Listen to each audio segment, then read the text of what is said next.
Hinduism cannot live exclusively as one sampradaya. No. All sampradayas of Hinduism is an ecosystem.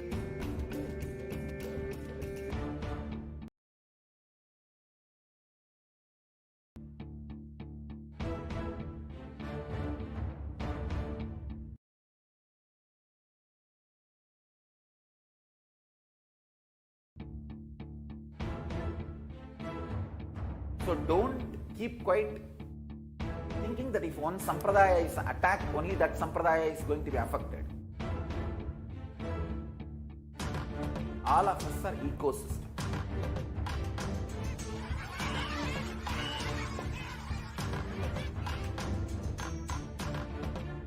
I invite all of you to get involved and enjoy Hinduism by the principle of Dharmo Rakshati Rakshitaha. When you protect Dharma, Dharma protects you. We will make the whole planet flourish spiritually. The spiritual prosperity will happen to the whole planet. We all have to coexist together. Nithyananda Paramashivoham. Om Nithyananda Paramashivoham. Om Nithyananda Paramashivoham. Om Nithyananda Paramashivoham. Om Nithyananda Paramashivoham. Om Nithyananda Paramashivoham. Om Nithyananda Paramashivoham. Om Nithyananda Paramashivoham. Om Nithyananda Paramashivoham. Om Nithyananda Paramashivoham. Yes, Nithyanandam, welcome back. So we'll now be entering into the next session of what Devi Parashakti has revealed. And out of her extreme compassion and love, the Supreme Pontiff is manifesting Devi Parashakti herself and gracing us, answering all the questions, attending to our prayers, giving boons, healing us, revealing our past, present, and future, and delivering profound spiritual truths, and ultimately giving us the experience of Paramashivoham itself. So today, let us see what Parashakti has revealed about immunity and COVID-19. So this is the worldwide statistics for COVID-19 as of July 8, 2021. So top 5 worst affected countries: the United States, India, Brazil, France, and Russia, where there are around 185 million cases, out of which 4 million deaths have been recorded. So 185 million, out of which 4 million, enormously huge number. So on the 18th of June 2021, let us now listen to Devi Parashakti, what she has revealed to the human beings, the humanity at large, the impact of COVID-19 and the immunity.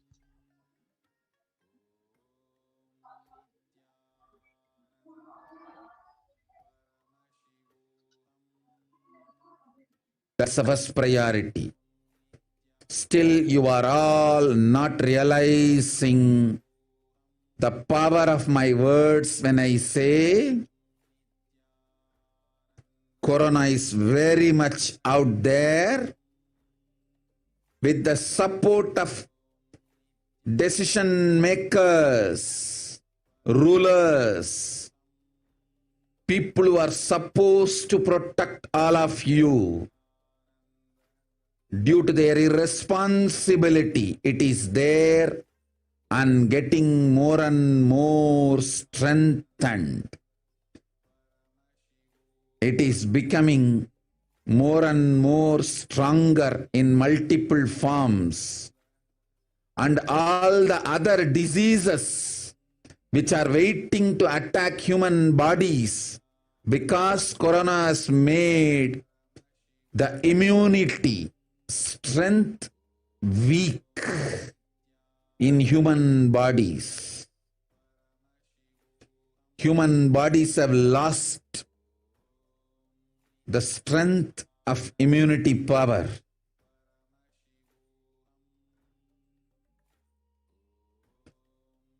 All the multi-layer after effects and side effects of this pralaya in political situations, economical situations, social situations, mental situations, in every level.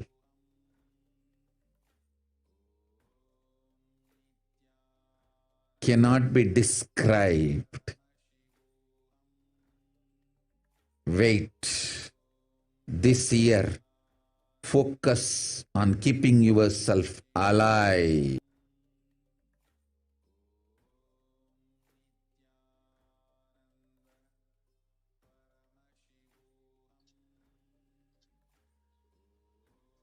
Yes. So what is Devi Parashakti's revelation and exact translation? So she reveals, still you're not realizing the power of my words when I say Corona is very much out there. With the support of decision makers, rulers, people who are supposed to protect all of you. Due to their irresponsibility, it is there and getting more and more strengthened. It is becoming more and more stronger in multiple forms. And all the other diseases which are waiting to attack human bodies because corona had made the immunity strength weak in human bodies. Human bodies have lost the strength of immunity. All the multi-layer after effects and side effects of this pralaya in political situations, economic situations, social situations, mental situations, in every level cannot be described. So this year, focus on keeping yourself alive. So these are the three main revelations by Parashakti, where she says corona has made the immunity strength weak in human bodies and all the other diseases which are waiting to attack human bodies. It is becoming more and more stronger in multiple forms. So, as per Devi Parashakti's revelations, corona has made the immunity strength weak in human bodies, and human bodies have lost the strength of immunity power. So, as per the current research, it's suggested that the corona infection actually alters the biochemical properties of red and white blood cells, and in some cases for months. This is the possible explanation for why people are still experiencing symptoms well after they have recovered from their initial onset of infection. And you can see that this article was published on June 29th, just 10 days, 11 days after Devi's revelation. And you can see Parashakti revealed immunity strength will weaken human bodies. So the COVID-19 significantly changes the size and stiffness of the red and white blood cells, sometimes even over months. And these results may help to explain why some affected people they continue to complain of symptoms long after an infection. And as per the Academy of Medical Sciences, generally the way the body defends against a virus is to recognize and neutralize it. However, recent research in Forbes has explained that corona actually suppresses the immune system by disrupting the actions of the body's immune cells. This immunosuppression allows for the 2-week incubation period, which gives corona enough time to attack the body. So, as Devi has revealed, that the coronavirus actually affects the immune system and affects your immune response. So allowing for you to be susceptible to other diseases and for a more severe infection of corona. And you can see the graph below shows a typical timeline of the COVID-19, which is progressing and people suffering from COVID. So the incubation period, where next first week of onset, which says a prodromal period, and then in the second week, which way they can see symptoms of dyspnea, the acute ARD and ICU admission, and leading to convalescence in the next 72 hours. So how the COVID-19 is typically progressing over the just 3 days is what we can see in this graph. So as can be seen in this comparison of coronavirus to other severe pandemics, including HIV, the plague, and the Hong Kong flu, you can see that corona has taken the lives of more than 4 million people as of recent records. This in comparison with HIV, which has been around since 1980s, since 1981, almost 40 years now, 40 years actually now. It has taken the lives of 35 million people, but corona has only been around for the last 2 years, and it's already catching up well within the range of what HIV has taken over the past 40 years. Yes. So, Anne, we can see more articles which says further studies done by the University of Oxford found that cells are profoundly impaired after recovering from COVID. The British Society for Immunology has also claimed that the effects of COVID are far beyond respiratory health. It also affects our cardiovascular and renal systems. And recent research shows that exposure to the disease COVID-19 causes symptoms in multiple organ systems across the body and is not limited to only the lungs and respiratory systems as was originally thought. In addition, patients are reporting chronic symptoms such as fatigue and shortness of breath that last for months after the original infection. So as explained earlier, long COVID, or the symptoms that people experience after the initial onset of disease, can affect the lungs, cardiovascular system, circulatory system, and causes fatigue and inflammation. So it also affects the immune system, as explained earlier. Yes, so here we can see an example of how the lungs can be affected in someone who has suffered with COVID-19. So scarred lungs on the right side, there are much larger areas of darkness representing parts of the lungs that are having difficulty transporting oxygen into the bloodstream. And even after contracting corona, your immune system remains weakened and you are more susceptible to illness. So this is what Davy revealed. And research also agrees with this. According to the CDC, symptoms can last weeks or months after first being infected with the virus. And this can have effects on multiple organs, not just limited to the heart and lungs, but the kidney, skin, brain function, and immune system. Yes, so again, remembering the 3 main revelations by Parashakti, where she says Corona has made the immunity strength weak in human bodies. And the second point where she says on all the other diseases which are waiting to attack human bodies. So the next, we'll be seeing how so many other diseases are actually waiting and also have started attacking the human bodies. So, as many people have heard, the black fungus, white fungus, and other fungal diseases have been sweeping through India and affecting those who have recovered from COVID-19. So many patients who have recovered from even a severe COVID-19 infection have been affected by black fungus, which is nearly fatal with more than a 50% fatality rate.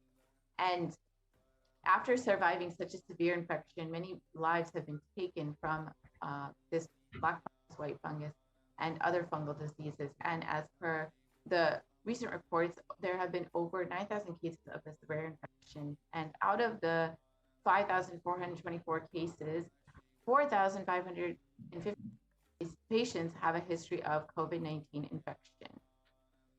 You can see the black fungus, the white fungus, and various other infections swept and affecting the COVID-19 patients throughout India and even affecting the people who have already recovered. And the third statement where Parashakti has revealed that it is becoming more and more stronger in multiple forms. So already well known that other variants of corona have also recently been discovered over the past year. We have seen different variants coming out of UK, Brazil, South Africa, and India. And most recently, the Delta variant coming out of India has been the cause for the second wave of corona and has been devastating the country.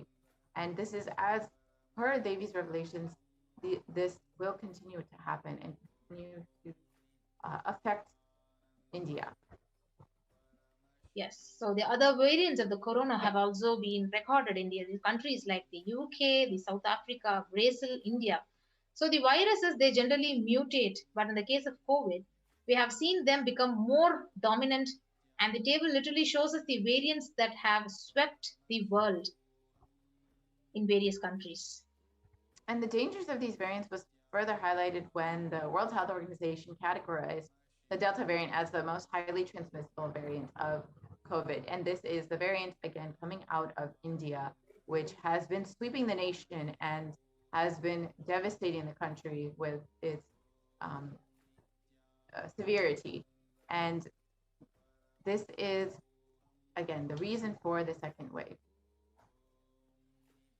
Yes, you can see the infographic shows the four variants which are currently circulating, and also how these have been affected by the affecting the particular countries, like the alpha virus affecting more than 173 countries, the beta variant affecting 122 countries, the gamma variant affecting around 74 countries, and delta variant affecting around 104 countries.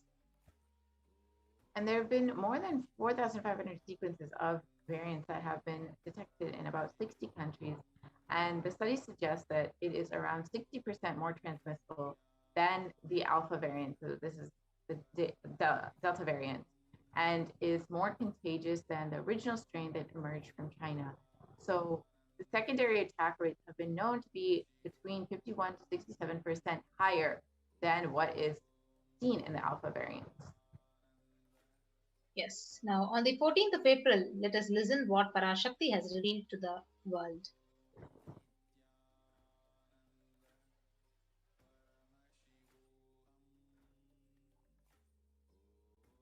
Sharmila, corona ஒழிந்தது. கொரோனாவை வைத்து அரசியலும் அழிவாட்டமும் செய்ய நினைக்கும் மனிதர்களின் சதிராட்டம் முடிய இன்னும் 4 ஆண்டுகளாகும். என் பக்தர்களையும் சீடர்களையும் கைலாய வாசிகளையும் நானே காத்துக் கொள்கின்றேன், நானே காக்கின்றேன். என் பக்தர்களுக்கு ஒரு துயரும் ஒரு துக்கமும் வாராது. ஆனால் உலகின் இந்த கொரோனாவின் சதியாட்டம் முடிய 4 ஆண்டுகள் ஆகும். 2025 தான் அடங்கும். இது சதியாட்டம், மனிதர்களின் சதியாட்டம்.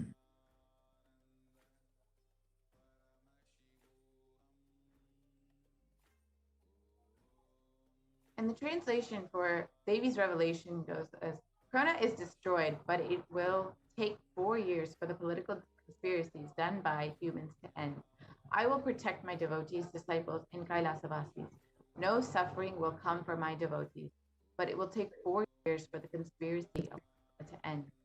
It will come to an end only in 2025. It is a conspiracy, a human conspiracy. Yes. So with the article below highlights the prevalence of the COVID-19 in India. So as per Devi's revelation, we can see from the below article that there is yet more of COVID to come for India. So the article continued to say that if a new variant was discovered, it would spread faster during this third wave. So possible third wave of COVID-19 may hit its peak in October to November this year. So that is what this article is conveying. So with so many variants and diseases coming out of this pandemic, there seems to be a very little chance that coronavirus will be ending anytime soon, that the pandemic will be ending anytime soon, with more and more waves being predicted of corona coming up So what is the best way we can protect ourselves? What is the best way to quarantine and to protect ourselves during this pandemic? Does anybody have a solution?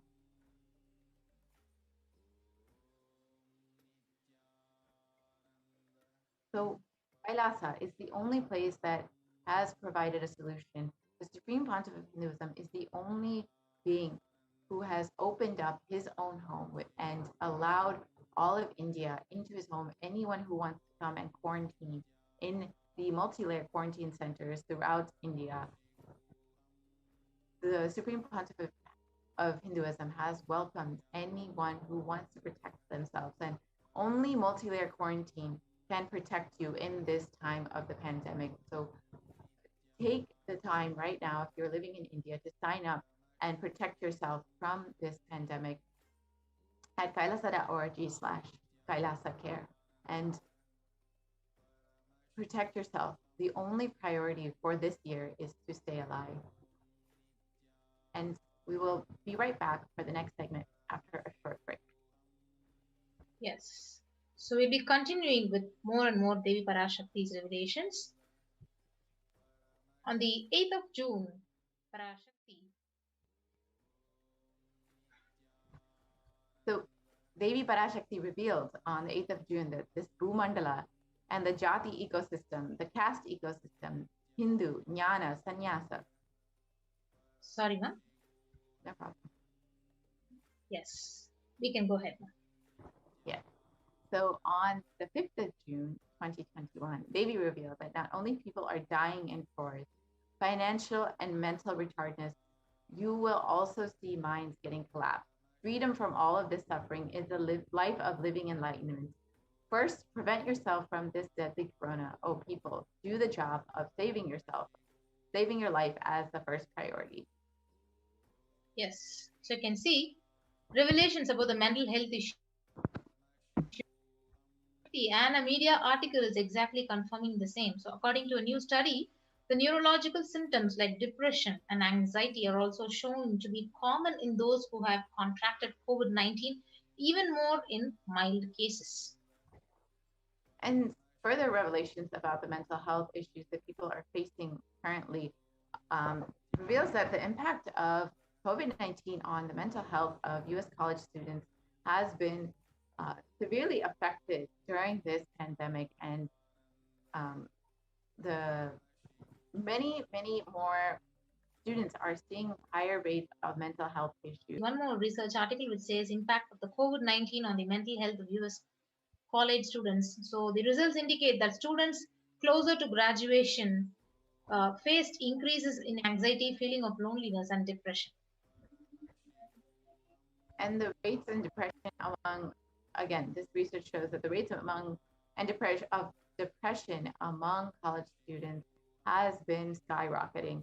The research out of Dartmouth College has tracked moods and behaviors of about 200 college students, and it shows that the stress levels are at their highest currently. And the research where the onset of coronavirus pandemic, the rates of depression and anxiety have soared and have showed no signs of coming down. This is one more research done by the one of the professors and scientists. And now we will move on to watching the revelations of the secrets of the universe by Devi Parashakti.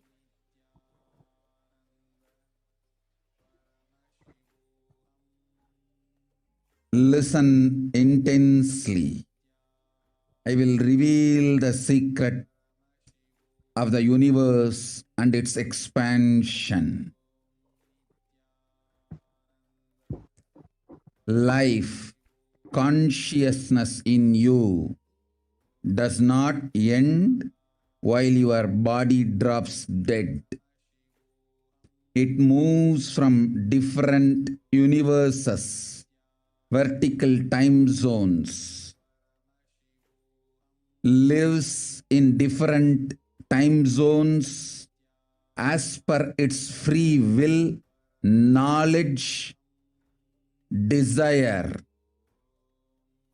but ultimately to get enlightened, complete liberation, Paramashiva Padam, your soul has to come back to this karma bhumi, the Bhumandala.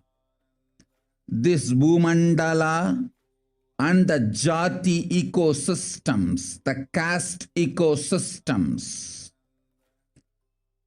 Hindu, Jnana, Sannyasa, Yoga, Grihastha, multiple spiritual ecosystems are created for the souls to come back and rebirth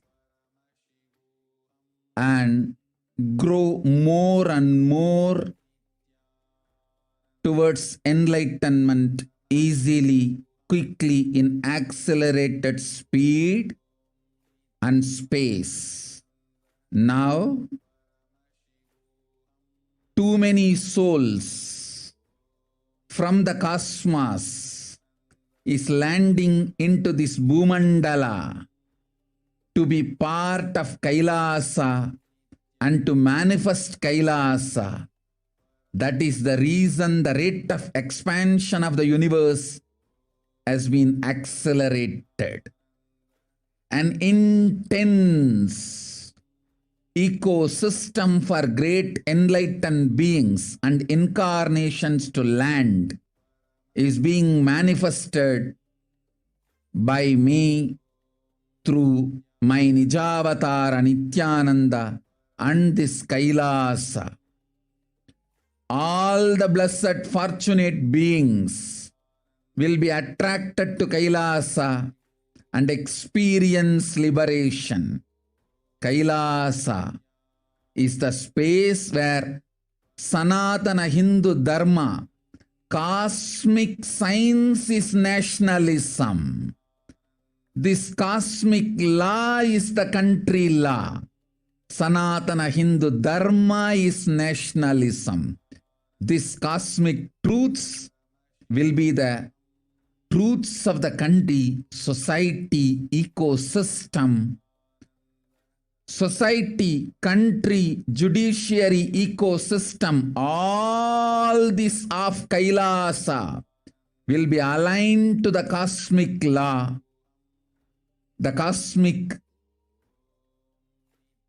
energy, universal existential truth. Because Kailasa, cosmic ecosystem is manifesting. Expansion of the universe has been accelerated. Universe is celebrating the happening of my Nijavatara Nithyananda and this Kailasa.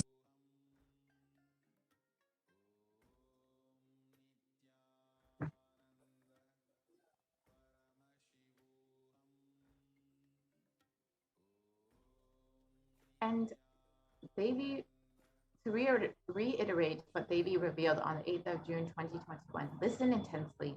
I will reveal the secret of the universe and its expansion. Life, consciousness in you does not end while your body drops dead. It moves from different universes, vertical time zones, lives in different time zones as per its free will, knowledge, and desire. But ultimately, to get enlightened, complete liberation, Paramashiva Padam, your soul has to come back to this karma bhumi, this Bhumandala.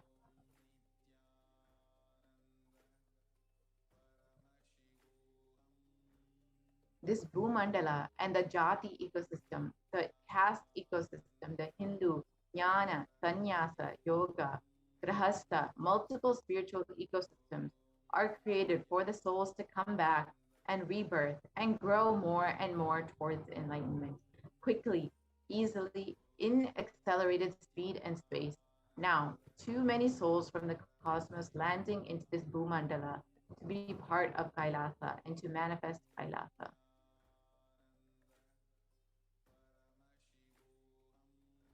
That is the reason the rate of expansion of the universe has been accelerated.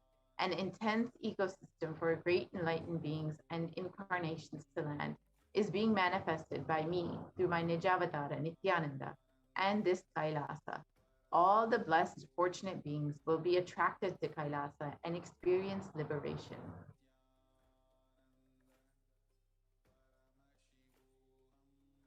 Kailasa is the space where Sanatana Hindu Dharma, the cosmic science, is nationalism. This cosmic law is the country law. Sanatana Hindu Dharma is the nationalism. This cosmic truths will be truths of the country, society, ecosystem, society, country, judiciary system. All these of Kailasa will be aligned to the cosmic law, the cosmic energy, universal existential truth.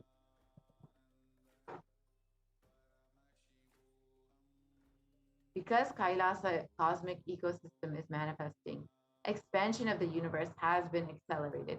Universe is celebrating the happening of my Nijavatara Nithyananda in this Kailasa.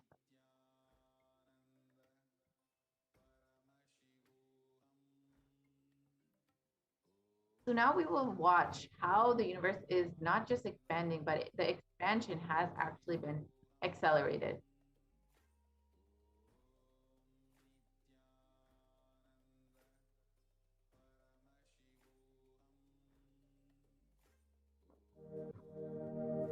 You are looking at the most detailed three-dimensional map of the universe known to humankind, and it's called the Sloan Digital Sky Survey. Scientists from around the world have just completed a 20-year-long survey of the night sky, measuring the positions and distances of more than 4 million galaxies and quasars. This detailed map will help scientists shed light on the remaining mysteries of the universe. Let's go on a journey from the local stars to the largest scales of our universe. Beyond the local stars that draw familiar constellations in the night sky in the neighborhood of the Earth, in addition to our own Milky Way, billions of galaxies are spread throughout the observable universe. Moving faster than light, we will take you through space in a journey from our place in the Milky Way all the way out to the large-scale structures of the visible universe, and we'll tell you about how we're mapping it out. Since 1998, the scientific community has realized that the universe is not only expanding, but its expansion is accelerating. This unexpected acceleration constitutes one of the major conundrums in physics. From a theoretical perspective, the acceleration may be accounted for by either assuming that there exists some mysterious dark energy, or by modifying Einstein's theory of gravity, called general relativity. In the same year, the Sloan Digital Sky Survey was launched to tackle this enigma of the accelerating expansion of the universe. The Sloan Digital Sky Survey is a vast collection of the angular positions of galaxies observed in the sky, as well as their distances from us, determined by observing the systematic shift of galactic light induced by the expansion of the universe, the so-called redshift. In this new map of our universe, the large dark patches are mostly regions obscured by the Milky Way that cannot be observed. During the last 20 years, through 4 exploratory phases, the Sloan Digital Sky Survey has created the most detailed 3-dimensional maps of the universe. To achieve this, it focused on different classes of galaxies: nearby galaxies, red galaxies, more distant star-forming galaxies, and superluminous distant active galaxies called quasars. The 4th and latest Sloan survey took place from 2014 till 2020. During this time, the new project called the Extended Baryon Oscillation Spectroscopic Survey, or EBOS for short, continued previous Sloan mapping of the extragalactic sky and just recently finished measuring distances for 1 million galaxies and quasars. These successive surveys allow scientists to trace the large-scale structures of the universe up to a fraction of its horizon, represented by the cosmic microwave background emission, seen here as a colorful pattern projected onto a sphere. The cosmic microwave background is the thermal relic of the universe, which dates back to about 400,000 years after the birth of the universe, also known as the Big Bang. Adding the EBOS data to the previous Sloan exploratory phases 1, 2, and 3, the Sloan Digital Sky Survey now has a database of 4 million galaxies and quasars, assembling the largest and most complete 3D map of the universe to date. This unprecedented achievement provides scientists with new tools for shedding light on dark energy and also for constraining the theory of general relativity, leading to a better understanding of the fundamental laws that rule our universe.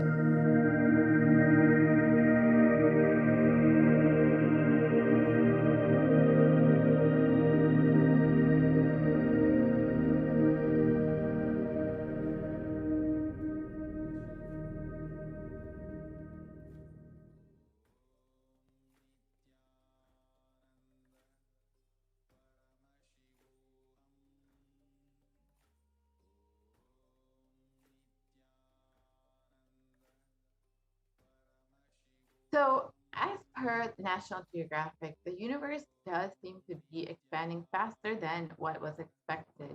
There's new evidence that deepens a mystery around the Hubble constant and one of the most important numbers in cosmology.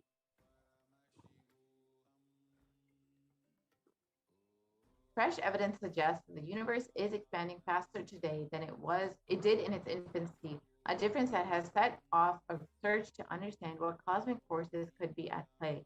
If confirmed, the changing rate, which is 9% faster than it had been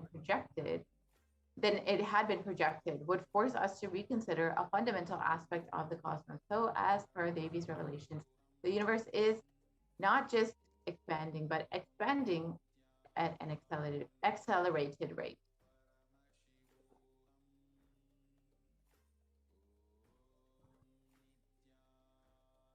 Yes, so these are the independent results that have now demonstrated time and time again that the universe is accelerating in its expansion. So even if we took type 1a supernova out of the picture, we will still have sufficient evidence, including the fluctuations in the cosmic microwave background, among others. So we will now watch what Parashakti has revealed. The universe is not just expanding, but is accelerated.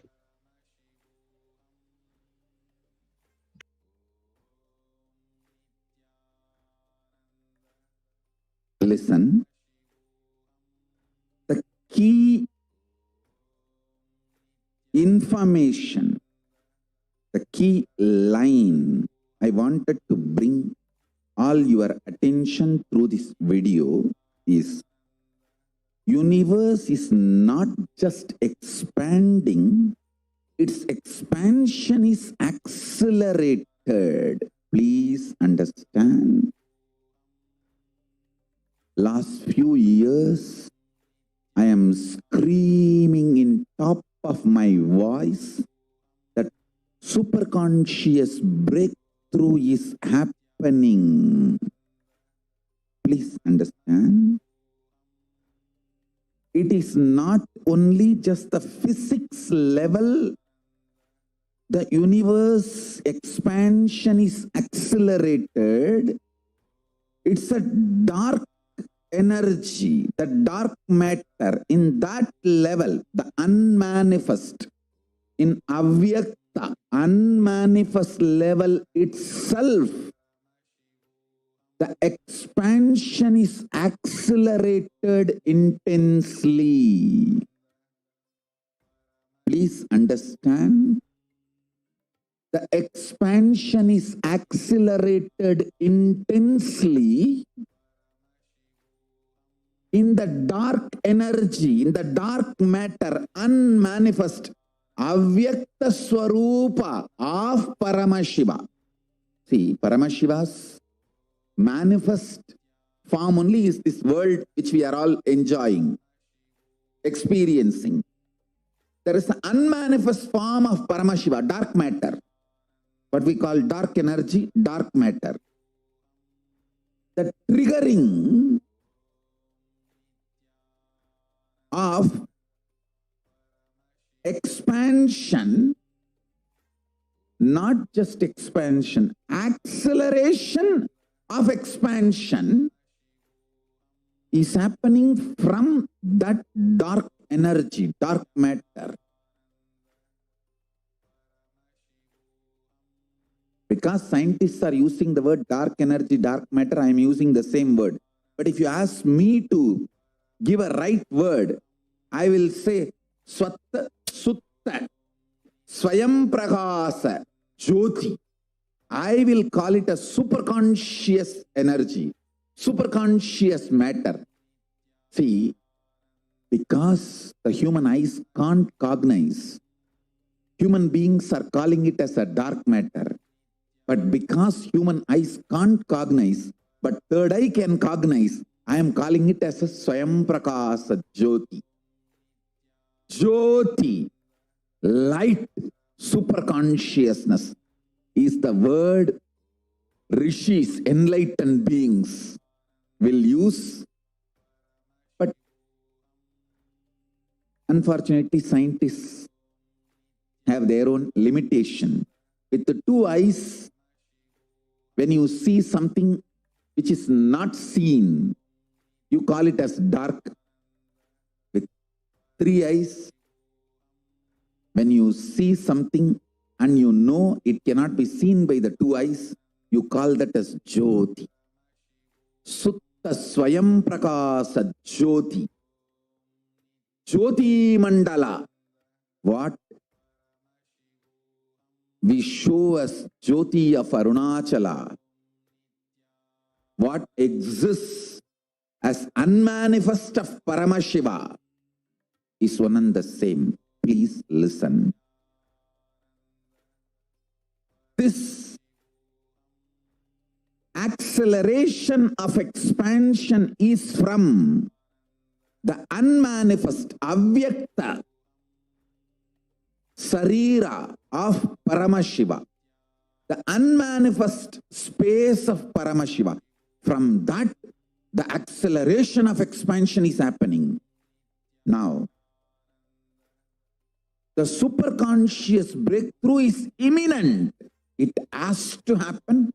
It is happening. I have been sent to planet Earth to facilitate this only.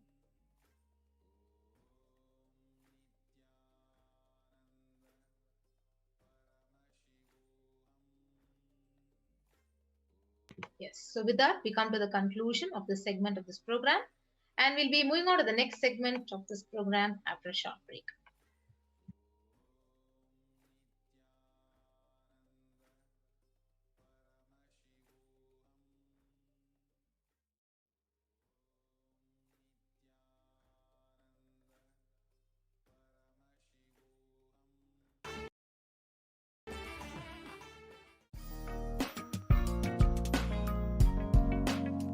We get you health.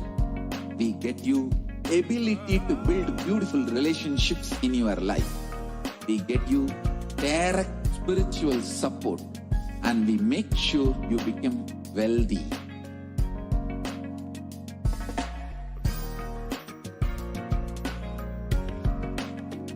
We won't stop giving you just good life. We will literally not stop till you live enlightened life.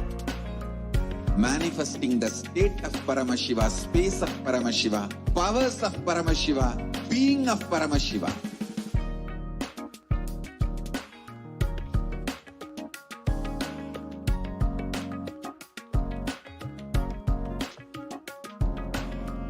Whole world should become Kailasa.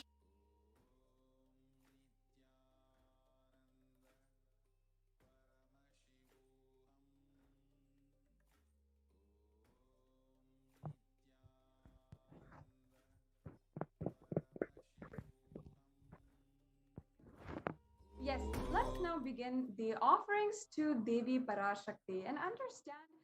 Now, many of you have already asked your question. You've received the divine grace in your life of Devi Parashakti, and you've received the blessings from Devi Parashakti.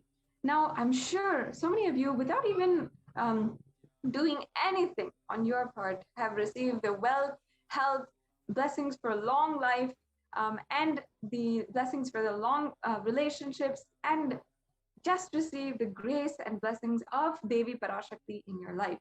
Now, if you're wondering, oh, what can I do? I feel like I want to offer my gratitude to Devi Parashakti for everything that she has given in my life until now and the guidance and protection that she is giving. Then make sure that you are listening and you imbibe some of these extremely unique and special offerings. In this segment, we'll be going over some of the different rituals that you can participate in and you can offer and have the deeper experience of oneness with Paramashiva and Devi Parashakti. So, what are offerings? The significance of offerings. Offerings is a giving of a divine gift of pure love and devotion and oneness, and it consists of two parts: giving and accepting. Only when the divine accepts what one offers, the offering becomes complete. Offering is not made out of fear or out of greed. When an avatar lands, the offerings are purely a part of the grand Leela played out for the only purpose of enlightenment. The next slide, please. So today we'll be understanding a few of the offerings that you can make and understand their significance.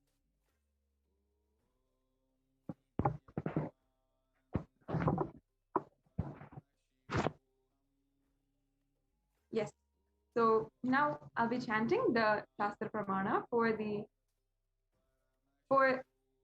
Dhyana Shloka for Manonmani. This is from the Moola Agama, the Manonmani Dhyanam.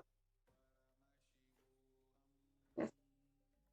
Induni Vabeda Karavahinini Yanam Syat Pankaja Varabaya Japakshara Yuktam Angahimabhushana Vichitravasanam Syat Tungamukutojvala Manonmani Swarupam.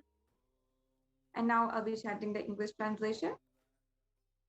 Moonlight face holding the Veda, the books in hand, fire in eyes, with a lotus flower gracing and blessing hands, and one hand holding the Japamala, beautifully decorated with jewels and ornaments, wonderful clothes, and a shining bright crown.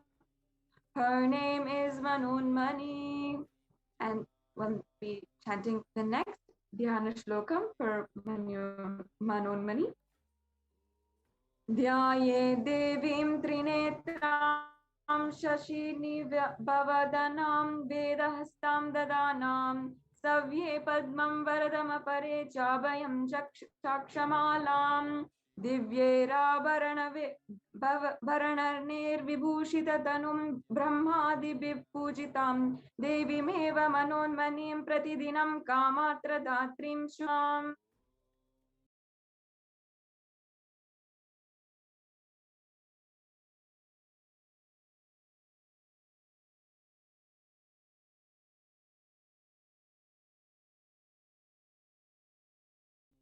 I bring beautiful ornament. Now that we have invoked deep significance,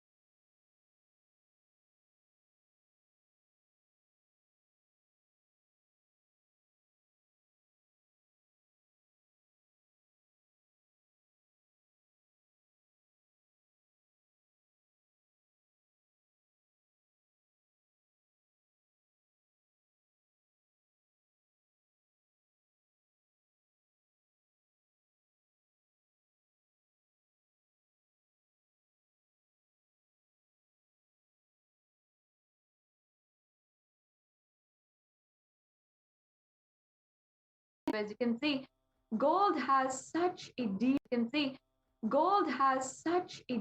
significance in Sanatana Hindu Dharma. Not only that, it was recognized, seen, and tested for its divine qualities and its capacity to hold the super conscious energy, the enlightenment energy.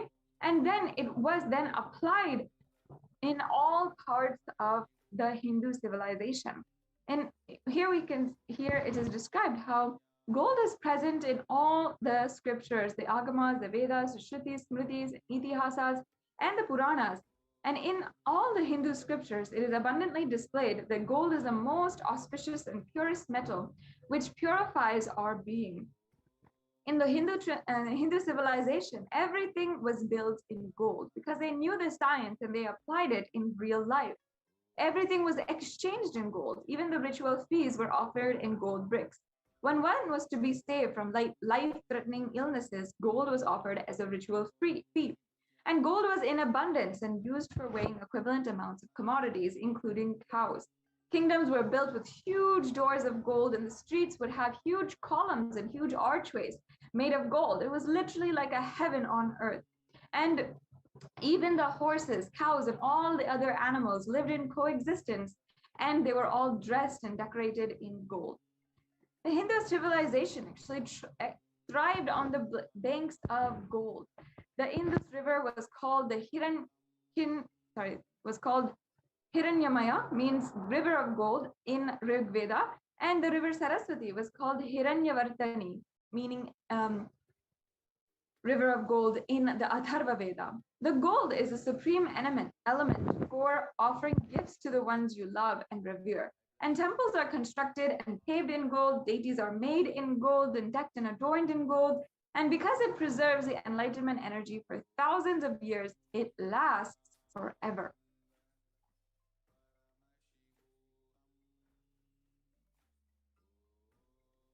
So first we have the e-hundi offering. The e-hundi offering is a very special offering that's been made available. Now, most of us Hindus always know that the divine experience that comes with going to the temple, a part of that beautiful sacred experience for each and every one of us is having and offering a few coins or a few, just your petty cash or any amount that you want into the hundi. Now, what the Supreme Pontiff of Hinduism, what the Nithyananda Paramashivam Devalaya has made available is this e-hundi offering. As now the entire sacred experience, the temple experience is brought to you digitally through your screen. You can make the hundi offering also. And you can make this either through the forms and the payment, credit card or PayPal payment forms, or you can do this through the YouTube super chat. It's a very easy way, and you can make this whole experience. Normally, when we go to the temple, we offer just a little bit in the hundi. So we can offer just any amount that we want into the hundi, and that is just your general donation, any donation that you'd like to make. So we'll now just understand the significance of the e-hundi offering. We'll go back to the last slide, please. Yeah, and I'll chant the pramana for the e-hundi offering. It's such a beautiful pramana from the Lalita Sahasranama. Bhakti Priya Bhakti Gamya Bhakti Vashya Bhayapaha Shambhavi Sharadaradhya Sharvani Sharmadayini. This means Devi is fond of true devotion and is realized through true devotion. She can be won over through true devotion, and she removes all fears. Now, if there is fear in the minds of the devotees, this Devi Parashakti is sure to remove all of that fear. And it is stated that Devi likes to be worshipped in autumn. But don't be confused. It's not the season autumn, but in the time of our lives, which many of us are going through right now, when our thoughts are turning more and more inside, we're understanding and questioning the existence of ourselves, the purpose of our lives, and how we can navigate our lives in these extremely dark times. In that time, the need for Devi worship becomes stronger. So you can offer this e-hundi offering, and it's a very simple way to offer your gratitude and request Devi Parashakti to remove all the fears from your mind. Yes, we can go on to the next slide. The next offering is the Sankalpa chanting. Now, if you have a conscious resolution that you'd like to make, a conscious declaration that you want to make, this is the offering that you can make so that you receive the blessings and Devi for the fruition of all of your desires and for the fruition of your conscious resolution. So the Shastra Pramana here is from the Devi Mahatmyam, chapter 12, verse 34. And I'll be chanting just the English translation. The goddess enchants this universe, and she herself gives birth to this universe. The goddess, being prayed without interest in anything, gives that knowledge that leads to salvation and gives wealth in the materialistic sense. So this is the offering of the Sankalpa, the conscious resolution. The next slide, please.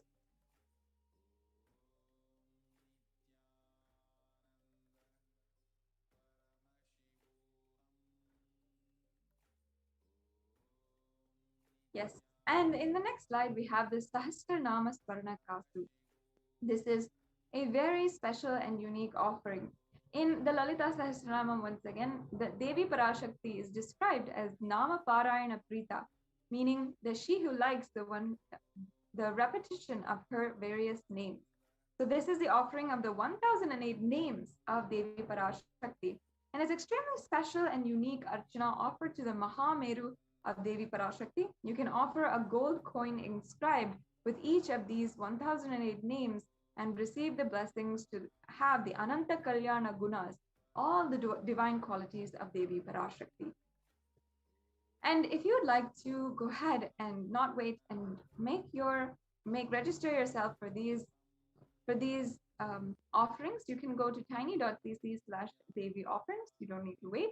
If you have a couple of questions, if you'd like some guidance on how to do the payments or how to pay through super chat or do the e-hundi offering, if you'd like some more guidance, wait and stay tuned. At the end of this segment, we'll go have a walkthrough for all the steps in this process. So the next offering is the Mukta Anguti, a very special offering of the finger ring with a pearl. Now this offering is referenced in the Meenakshi Pancharatnam, and in this divine sacred chant, Meenakshi is the reincarnation of Devi Parashakti, whom we are offering our worship, and is described to have the finger ring with a pearl. And now I'll just be chanting that verse. Muktaharanala Satkiritaruchiram Purnendu Vaktra Prabham Shinjannu Purakinkini Manidaram Padma Prabhavasuram Sarvabhita Palapradam Girisutam Vani Rama Sevitam Meenakshi Pranatosmitam Santanatadaham Karunyavaran Nidim. I bow down to the goddess Meenakshi, whose crown has garlands of pearls and face shining like the full moon, who wears anklets that are studded with gemstones and small bells, who is shining like the splendor of a lotus, who grants all the wishes, the daughter of the mountain, who is worshipped by Vani and Rama. I remain ever bowing to the goddess Meenakshi, the ocean of compassion. So for Meenakshi, the pearl is known as a very favorite ornament for her. So we offer the pearl as in reverence to Devi Meenakshi. So this offering is a beautiful offering which you can do in order to achieve complete completion and success in all of your business endeavors. We can go on to the next slide.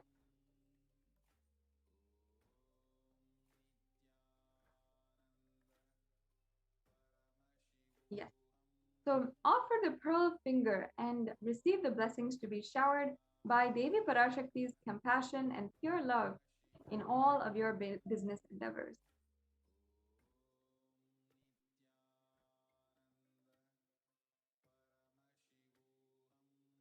Yes. The next offering is the Swarna Padma Pushpa, the golden lotus. And in the Kamikagama, it says that all the kalashas should be wound around with suitable thread and covered with a new cloth, and they should be adorned with the lotus flower made of gold. The next slide, please.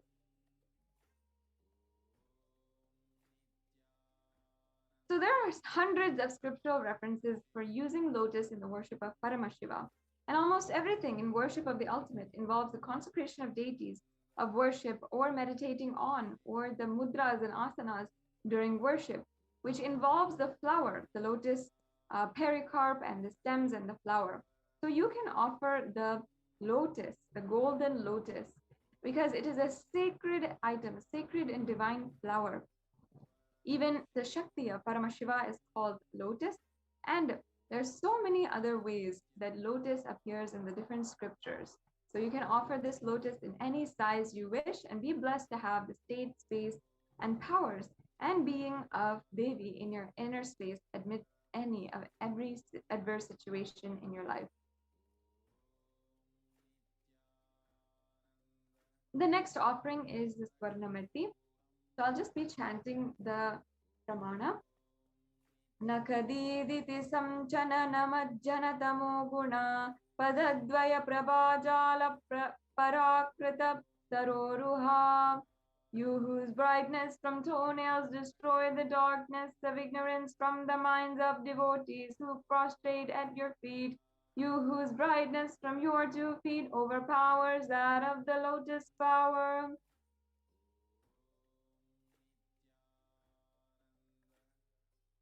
Yes, you can offer the toe ring to Devi Parashakti, adorning her sacred feet to be in constant gratitude for receiving her blessings even in the most difficult aspects of your life. And the next offering is the Swarna Mangtika, the gold hairline jewelry. Devi Parashakti is also described as the Shuddha Sarabi Varsha, which means she who makes nectar flow in all of our nerves from the Sahasrara Chakra, she who gives the very pleasant experience of the ultimate. The Mangtika represents the nectar flowing from the Sahasrara Chakra, which is fully open. So you can offer this Mangtika as an offering of gratitude and get then and achieve the blissful state of overflowing gratitude and space of complete completion. Once again, if you'd like to make any of these offerings and go ahead to the next step, you can go to tiny.cc/Devi offerings, Devi-offerings. Yes. Now, the next offering is the most coveted Pratyaksha Pada Puja, which is especially auspicious to offer at this time during the Guru Purnima, Brahmotsavam and during Guru Purnima, which is just coming up around the corner for us. So I'll just chant the Pramana once again.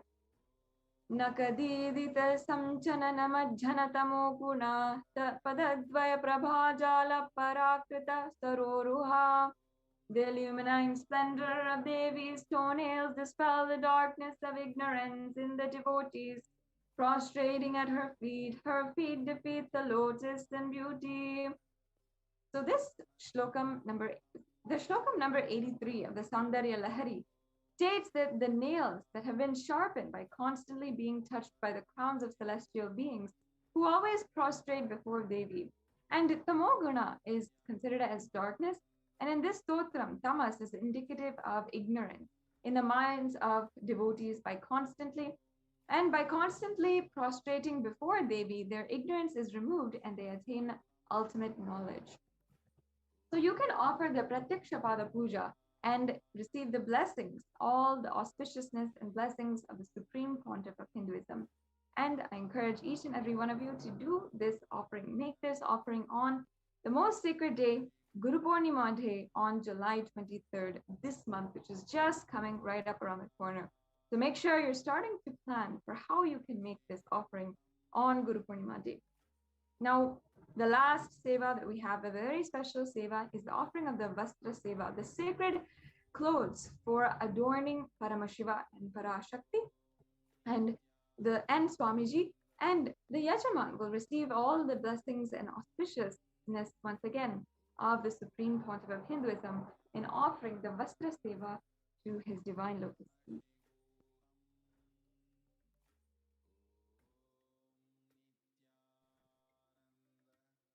Yes. Now, we have a list here of all the offerings that you can do. The Ihundi offerings, Sankalpa chanting, Devi Sahasranama Kasu, the Mukta Anguti, the Swarna Padma Pushpa, the Swarna Metti, the Swarna Mangtika, the Pratyakshapada Puja, and the Vastra Seva. All these are available for you to make. And now, in the registration form, there are two options which you can proceed with. One is if you are ready to offer today, or if you would like to make your intention for offering and start manifesting the offering in your life. Then this registration form, if you're interested in offering or you need help in manifesting these offerings or you want more details, you can go ahead and fill out the intention form at tiny.cc/bhavasamadhi. And you can make sure that you start manifesting these extremely auspicious offerings in your life. Surely they will transform and change your life in the way that you want. And if you are ready to make the online payment, you can go to tiny.cc/Devi offerings and make the offerings, or register yourself and make the payment. After the payment, ensure that you are going to tiny.cc/Sankalpa 2021, and you can fill out all the details for the puja so that you are bestowed with all the blessings of Devi Parashakti. So now we'll be going through a brief walkthrough of how to make the payment.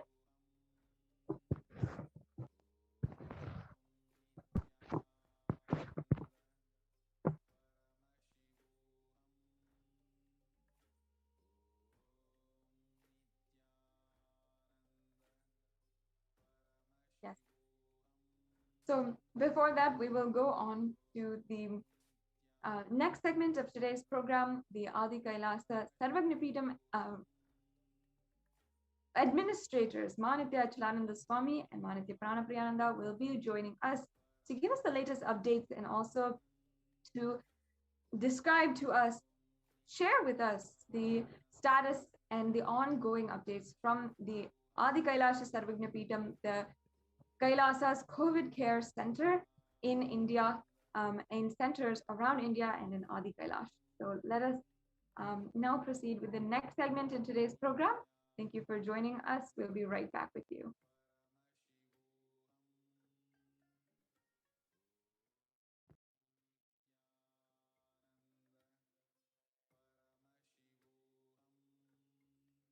The whole world to know Hindus have something great to contribute to the world.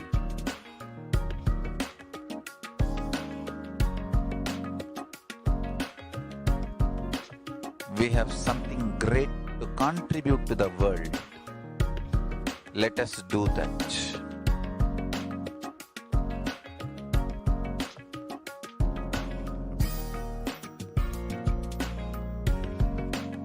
Kailasa is proper customized spiritual service helping you to identify your root patterns of suffering. We have perfected the science of helping every individual from every cultural, religious, nationality background.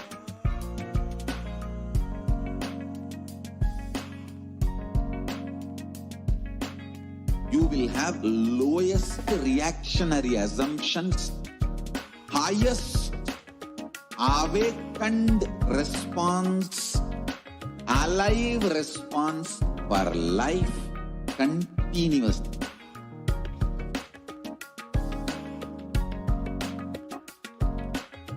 Kailasa is enlightenment ecosystem, literally enlightenment itself in your own home, wherever you are. Proper customized spiritual service helping you to complete with your life negativity. Withdrawal from life, self-hatred, self-denial, self-doubt, so much of tiredness, laziness. We can support you aligning your diet, your attitude, your aptitude, your understanding about life. We can help you with everything.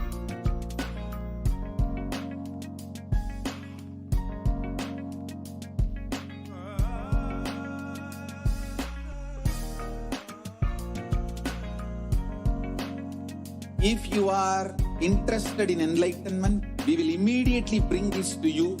If you are not interested, we will explain the whole science, inspire you, and make you interested in enlightenment science. We need to cater this enlightenment science to the whole world wherever they are. Because enlightenment is the birthright of all human beings. Kailasa is responsible to provide that to all human beings.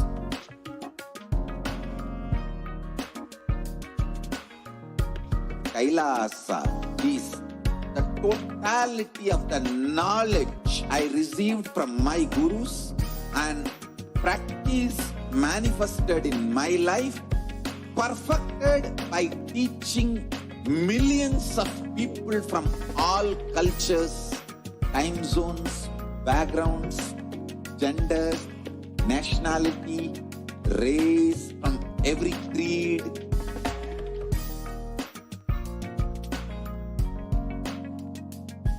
So this absolutely perfected knowledge available to you, served to you in your home without even you moving out of your couch, free of cost.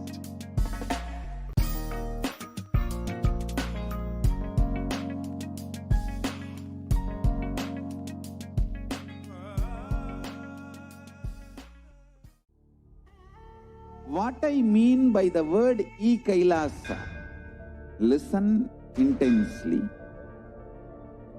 Enlightenment ecosystem, literally enlightenment itself, in your own home, wherever you are.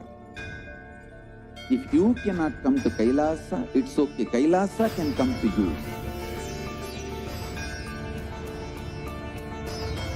Kailasa coming to you is Kailasa.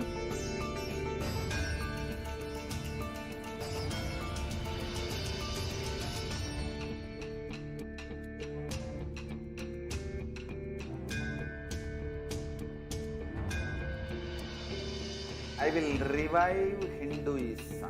I am a Hindu revivalist, not by any revolution, but by evolution.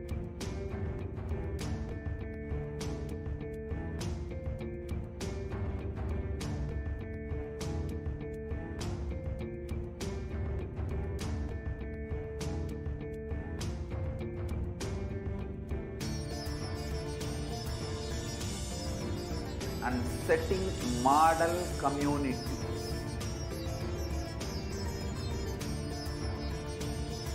Kailasas, enlightenment ecosystems, Sarvanya Pitas all over the world.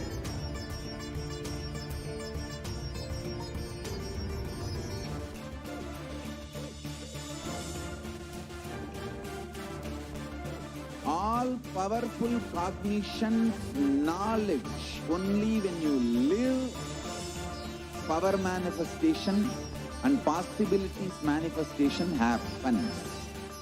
It's a fundamental truth.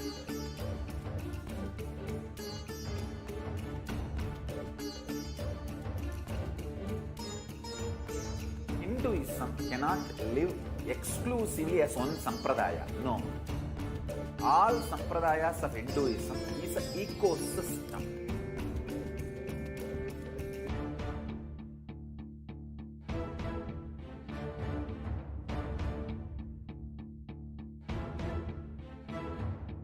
So don't keep quiet thinking that if one sampradaya is attacked, only that sampradaya is going to be affected.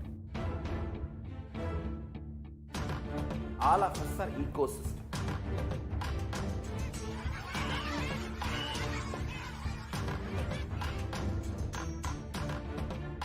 I invite all of you to get involved and enjoy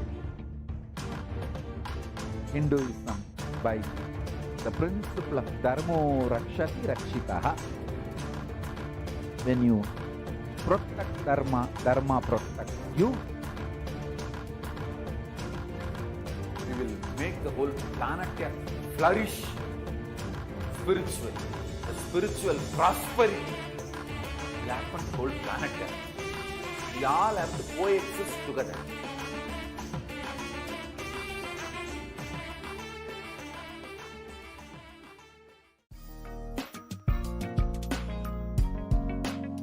We get you health. We get you ability to build beautiful relationships in your life. We get you direct spiritual support, and we make sure you become wealthy.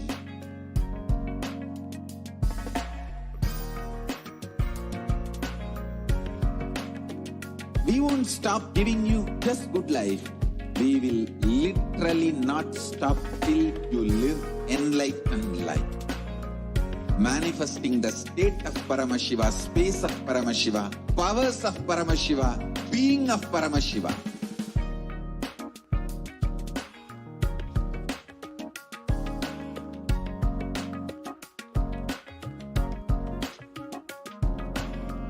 Whole world should become Kailasians. I want the whole world to know Hindus have something great to contribute to the world.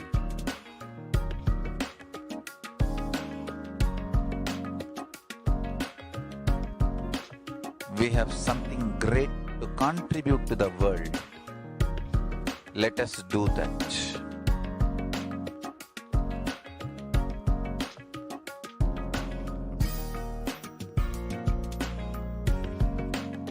Kailasa is proper customized spiritual service helping you to identify your root patterns of suffering.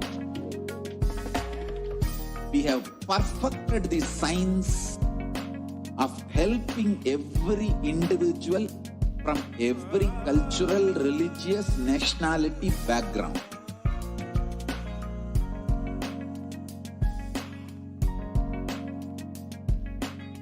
You will have lowest reactionary assumptions, highest awakened response, alive response for life continuously.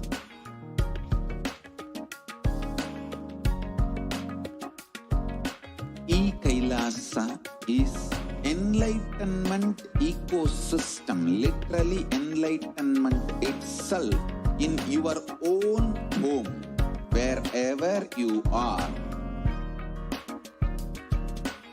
Proper customized spiritual service helping you to complete with your life negativity. Withdrawal from life, self-hatred, self-denial, self-doubt, so much of tiredness, laziness. We can support you aligning your diet, your attitude, your aptitude, your understanding about life. We can help you with everything.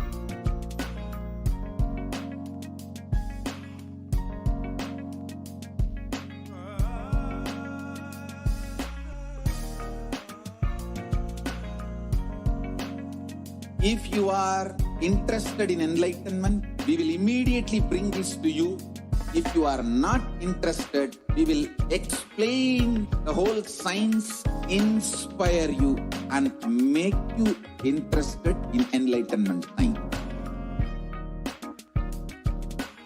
We need to cater this enlightenment science to the whole world wherever they are, because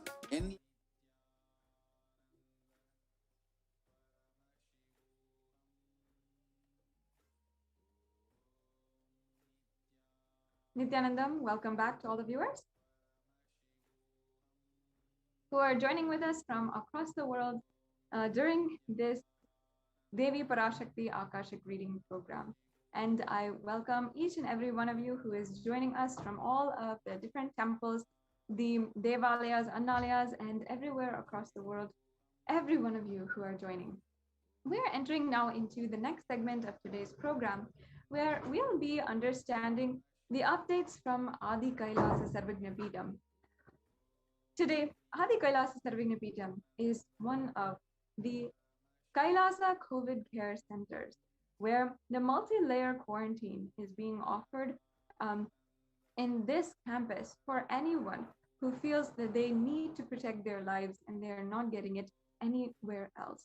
In India, more than literally the number of cases have started skyrocketing and we have seen no end in sight. Literally, so many authorities, even the health institutions, everyone is being burned out of hope and burned out because they're exhausted with the amount of cases that are happening and the amount of deaths that are happening. And there are also some extremely serious underreporting, which is ongoing across entire media. And the world is even not being told the straight truth of what is happening. It is a terrifying reality. And in this extremely hellish situation, the Supreme Pontiff of Hinduism, with his guidance and blessings, Adi Kailasha Sarvagnapeetham, as well as 13 other Adinams across India, have opened up the multi-layer quarantine center in order to relieve people, protect people, human beings, from this extremely deadly virus and pandemic situation. Now, let us understand from the Department of Human Services, Kailasa's Department of Human Services, how the Kailasa COVID care centers and the whole work is ongoing at the moment. So first of all, let us understand the world today.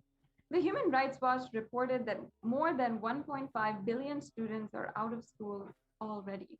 And more than 91% of the world's students are out of school due to school closures in at least 188 countries.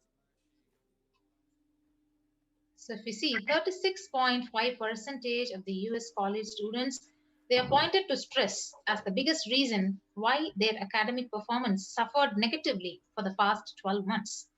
And in addition, 29.5% listed anxiety as a factor. For American middle schoolers, 61% of teens admitted feeling a lot of pressure to get good grades. And we can see also approximately 1.277 billion learners are currently affected due to school closures in response to the pandemic.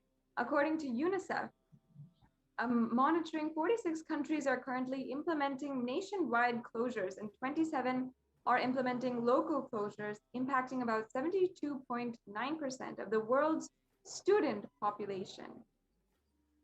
Yes, so in a survey by the mental health charity Young Minds, which included 2,111 participants up to the age of 25 years, with a mental illness history in the UK, 83% said the pandemic had made their conditions really worse, and 26% they were unable to access mental health support, peer support groups, and face-to-face services have been cancelled, and support by phone or online can be challenging for some young people.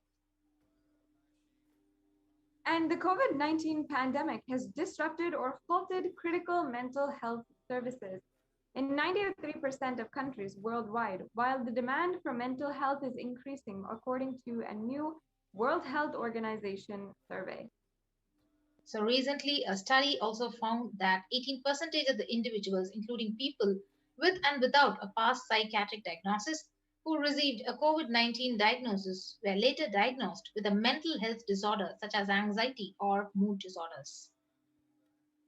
Surveys also found that substance use and suicidal ideation are particularly pronounced for young adults, with 25% reporting that they started or increased substance use during the pandemic, compared to 13% of all adults, and 26% reporting serious thoughts of suicide, compared to 11% of all adults.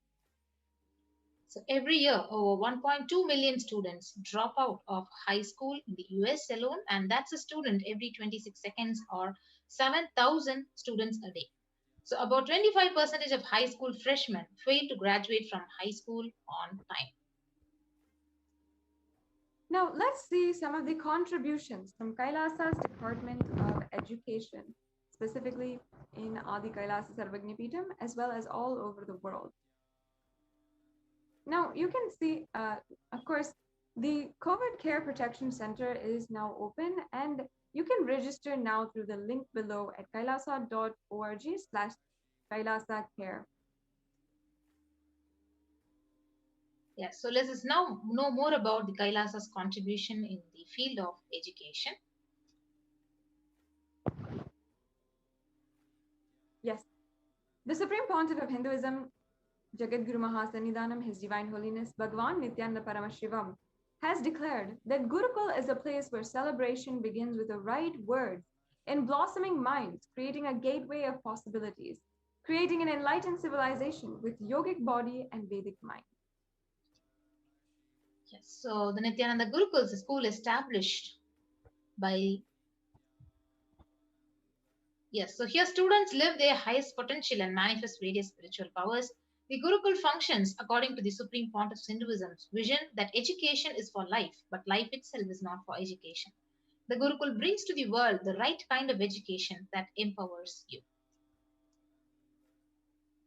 And the current system of education established by Macaulay and Max Muller in India, who are two of the most cruel British government leaders during the time of the British rule over India, is a non-involving narrative style of teaching.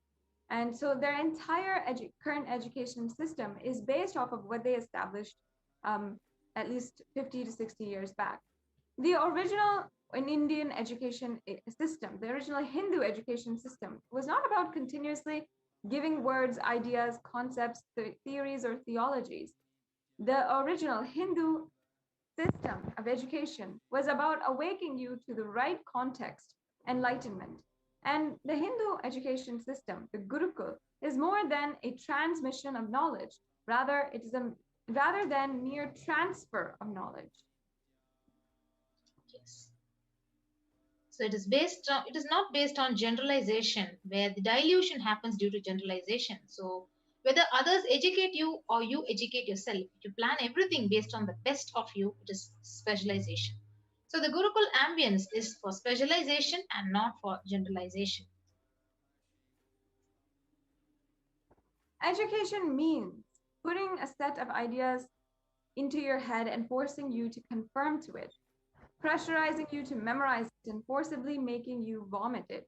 In Gurukul, there is no education as such, like this. There is only initiation. Initiation means empowering you with powers and letting you play with it, letting you manifest, specialize, letting you manifest your specialization, and letting you grow and glow. Yes, so the purpose of education is manifesting good, beautiful, and best contributing citizen of the planet Earth and for humanity. So in Vedic tradition, examinations are not done by question and answer method, and that is Macaulay's method, which is clerk making, whereas in Vedic tradition, all the examinations are conducted by the thought current you carry. The person will be made to speak in the presence of pundits who have mastered that thought current. So they will see whether he can spontaneously express that thought current. If the student is able to express the thought current cohesively, then he has mastered it. Now, what is real education? The Supreme Pontiff of Hinduism has explained to us.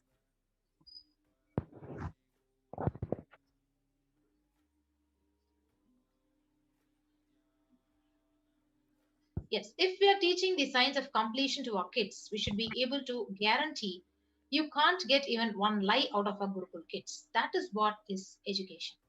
Education is making you master a thought current, which becomes their lifestyle, which becomes the cognition style, which becomes their very being. So for hours, you cannot speak on a subject unless it has become your thought current, the way you cognize. So change of thought current, transformation of thought current is the success of education. Each Upanishad adds a thought current to you. So transformation of thought current is success.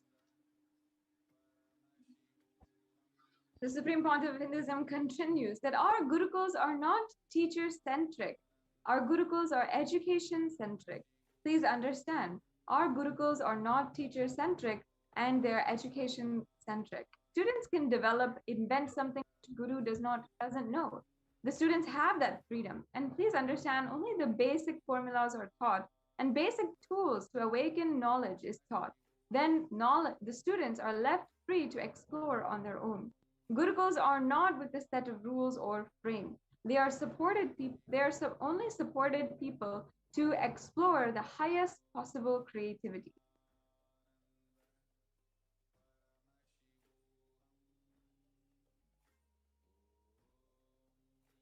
Yes. So Gurukuls are not like dams. So it is an embankment. So embankment is different and dam is different. So with a dam, you are dammed. So it is embankment and not dam. So that is why many of the Advaita Guru's disciples were Vishishta Advaitas or Advaitis. Or many of the Vishishta Advaiti Guru disciples were Advaitis. Means what? Only the basic analysis scales were given to you, but you are left to feel, analyze. So you're given spoon, not spoon fed. You are not spoon fed, you're only given the spoon. That freedom, the freedom itself shows, otherwise you will be shocked actually that in Ramanuja's Guru, Ramanuja is a very profound enlightened being from Sanatana Hindu Dharma, was even able to think in the language of Vashishta Advaita, shows the freedom available in Gurukul. So what the Supreme Pontiff of Hinduism is explaining here is about how even if your Guru has a certain thought trend or philosophy which they're specializing in, the Guru's disciple need not specialize in the same philosophy or the same lifestyle and philosophy. The same way there are many Advaiti students who studied at the feet of Dvaitis and Vishishta Advaitis. So these are different philosophies in the Vedic tradition, philosophies or great sacred sentiments that have been elaborated in the sacred scriptures. And it is not necessary that the Guru's disciple follow what the Guru is teaching and practicing as their own lifestyle. In Sanatana Hindu Dharma, it gives only the tools to explore, but it does not put you in any frames, any restrictions or dams. If you read the Shanti mantra of the Sahasranama Bhavatu, it is education-centric, not teacher-centric. And unfortunately, in the modern day, because teachers have not taken the responsibility to become education-centric, the entire education system today in the modern day is teacher-centric.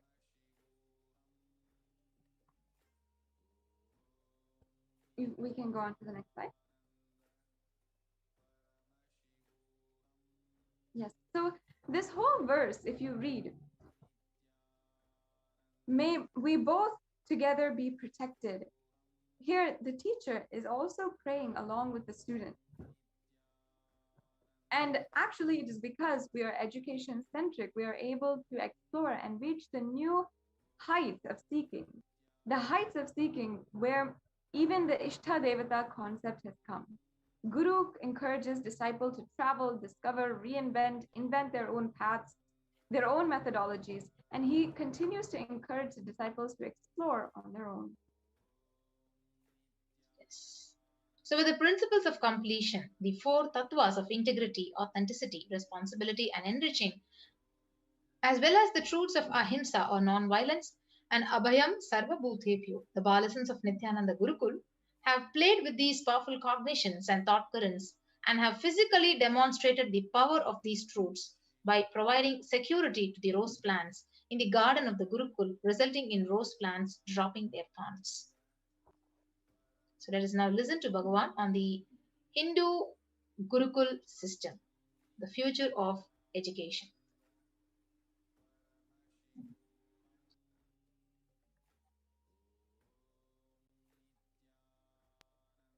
Now it is time, as per the astrology, no theory can rule any human society which is imposed on that society more than 60 years. Now 60 years is over. for the non-involvement narrative education system. I am telling you, future is Gurukul system. The future of education is where the teachers and students live together in one place. If needed, let the parents also stay there. But because basically kids do what you do, they won't do what you say. Understand? They do what you do. They won't do what you say. Whatever you do, simply they will do. They will never do what you say. Most of the time, they don't care for what you say. The future of the Indian education system, I can say, the future of any intelligent education system will be Gurukul system. I am not talking out of pride or arrogance. I am talking seeing the future. I am telling you, I will be leading this revival in the education system through our Gurukul system.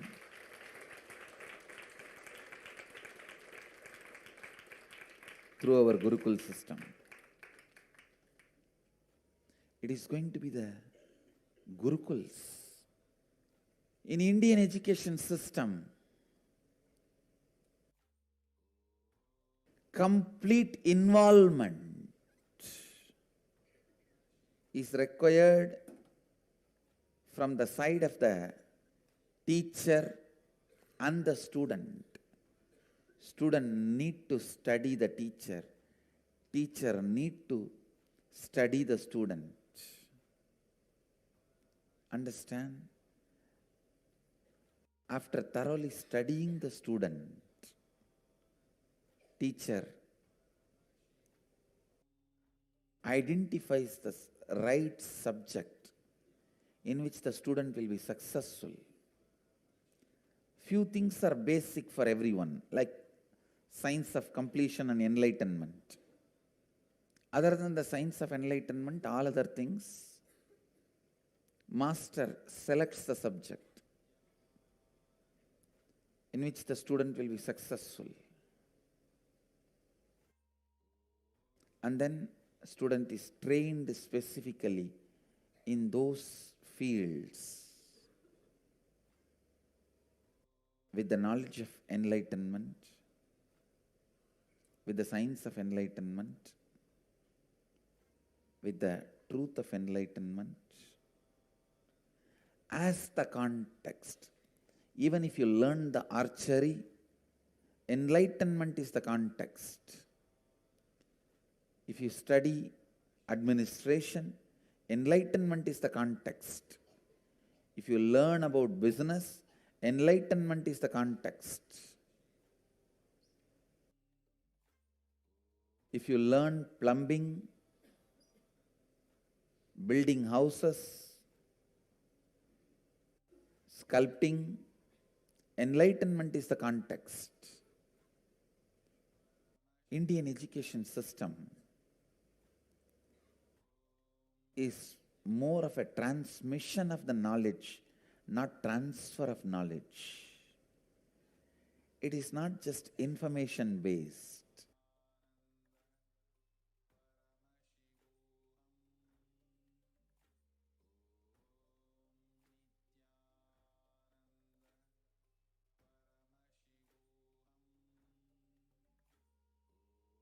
Now it is time,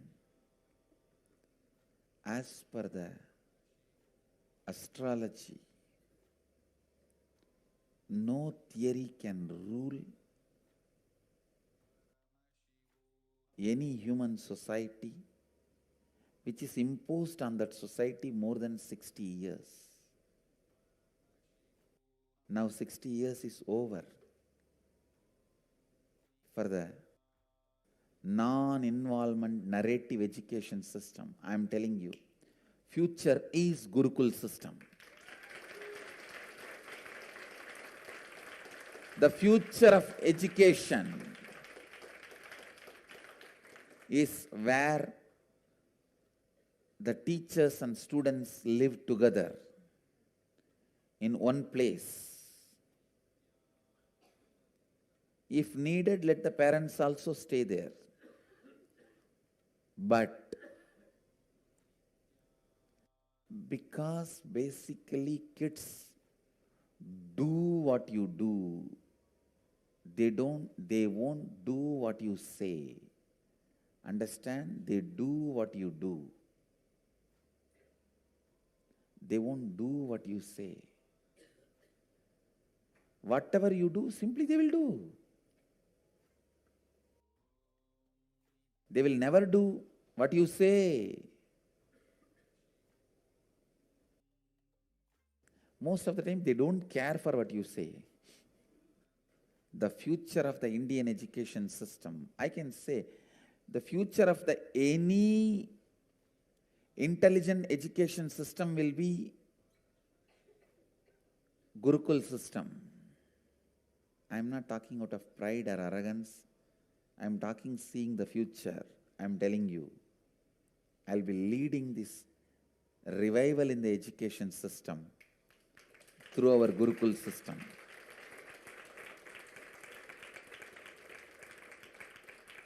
Through our Gurukul system.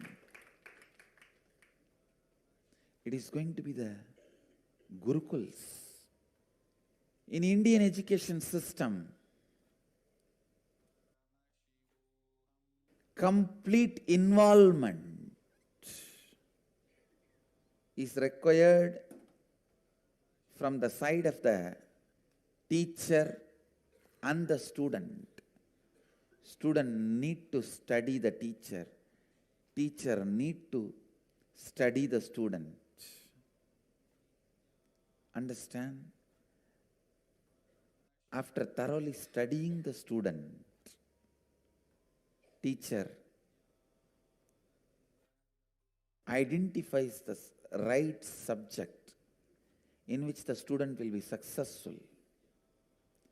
Few things are basic for everyone, like science of completion and enlightenment.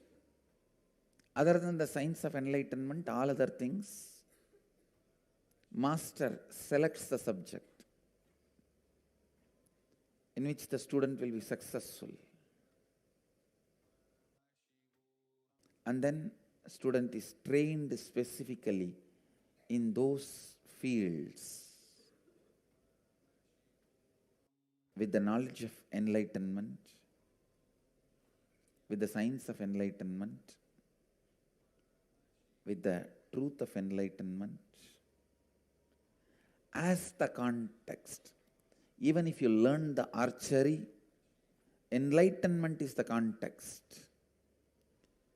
If you study administration, enlightenment is the context. If you learn about business, enlightenment is the context. If you learn plumbing, building houses, sculpting, enlightenment is the context. Indian education system is more of a transmission of the knowledge, not transfer of knowledge. It is not just information based.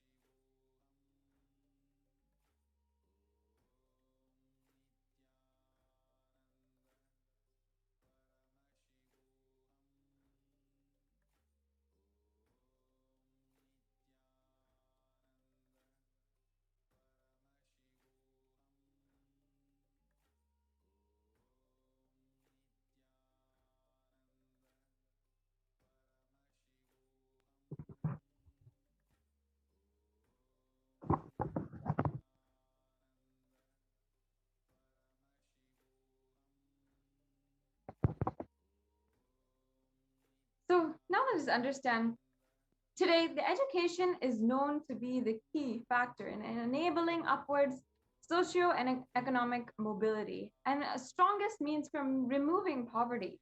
The right education is crucial to well-being, stability, and growth for not only every child, but for the humanity as a whole.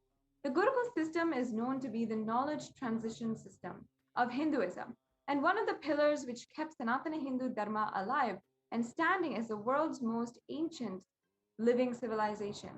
Through Kailasa's Department of Education, the Supreme Pontiff of Hinduism the Gurukul system is being revived in its entirety.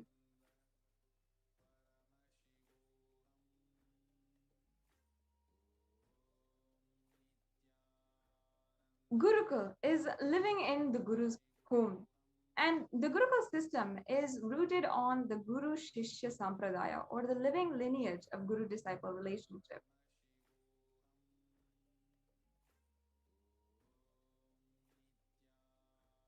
After decades of study on the physical, chemical, and biological uniqueness of meditative state and enlightened beings, it has been found that in the normal waking state alone, the brain waves show that there are complete meditative state despite being fully active and engaged.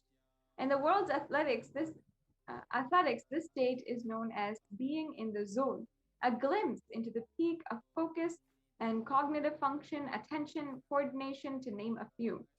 Rather than a glimpse, the enlightened beings are casually walking, talking, and engaging, settled in this peak.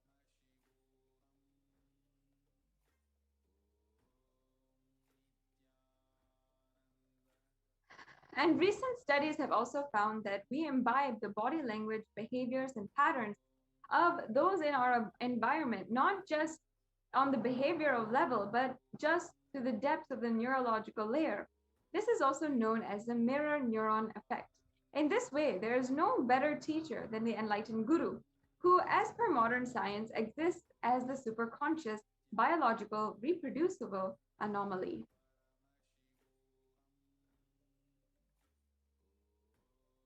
However, through centuries of Mughal invasions, colonialism, and continued persecution against the Supreme Pontiff of Hinduism, and Hinduism also Hindu tradition, the science of knowledge transmission has been diminishing at an unprecedented rate. After careful study in the colonialism area, it was found that the Gurukul system was standing as the backbone of the stability of the Hindu civilization. And the Macaulay education system was imposed on India after this revelation. In totality, during this Hindu Holocaust, we saw 13,000 universities across Bharat and 200,000 Gurukuls were destroyed in Bengal and Bihar alone.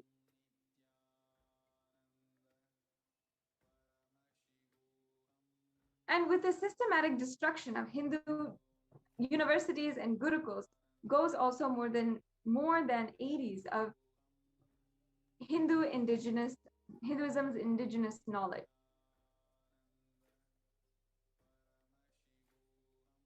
And this is a quotation, an absolutely terrifying quotation from Thomas Macaulay, made on the 12th of October in 1836. This is from the British records of their imposition and their rule over India. Here, Macaulay is saying, our English schools are flourishing wonderfully. The effect of education on the Hindus is prodigious, and no Hindu who has received an English education ever continues to be sincerely attached to his religion. And I understand the strategy here. They want to disassociate Hindus from Hinduism itself. And he says the Hindu religion is so extravagantly absurd that it is impossible to teach a boy astronomy, geography, natural history without completely destroying the hold which that religion has on his mind. It is my firm belief that if our plans of education are followed up, there will not be a single idolater among the respectable classes in Bengal 30 years hence. And this will be effected without any efforts to proselytize, without the smallest interference with religious liberty, merely by the natural operation of knowledge and re-edification. I heartily rejoice in this prospect. So once again, this is a extremely abusive quotation by Thomas Macaulay on the strategy to entirely destroy gurukuls. And we have seen the numbers of how many gurukuls universities were destroyed. And now let us understand, in contrast, how the Supreme Pontiff of Hinduism has been reviving Kailasa's Nithyananda Gurukul, the grand revival of Hinduism's Gurukul and universities. On the 2nd of October 2006 was the official inauguration of Nithyananda Gurukul in Adi Kailasa in Bidadi, India. And we're here seeing the Supreme Pontiff of Hinduism with the first batch of Gurukul students.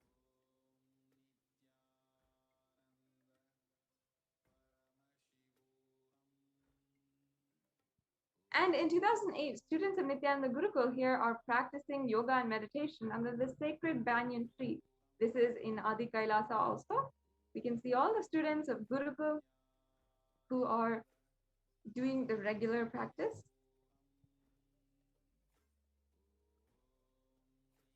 %50 of Gurukul Balasants, who are the child saints. Balasant means child saint in Sanskrit. And they study 1 to 3 years ahead of their age group, scoring in the top 20% of the Mensa at age 14. So this is 50% of the Gurukul kids, of the Gurukul Balasants who are initiated right now. And Gurukul Balasants are learning standard academics along with indigenous Hindu scriptures.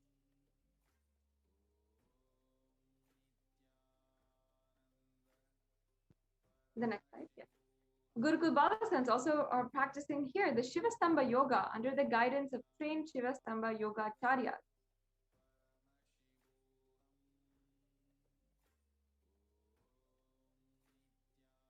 And Gurukul Balasants are demonstrating the ability to perform Kundalini Raju, even blindfolded. So this is from the 20th of May, 2018. And also the Supreme Pontiff of Hinduism here is personally teaching the science of Dhanur Vidya, the lost science of Vedic archery.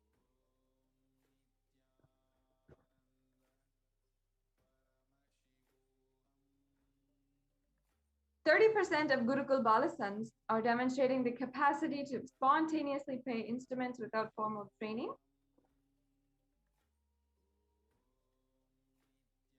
And Gurukul Balasants live in the Agama Shastra based lifestyle as well. So as you can see here, doing puja every single day, yoga every single day, and following the ritualistic lifestyle is all a part of the Agama Shastra based lifestyle.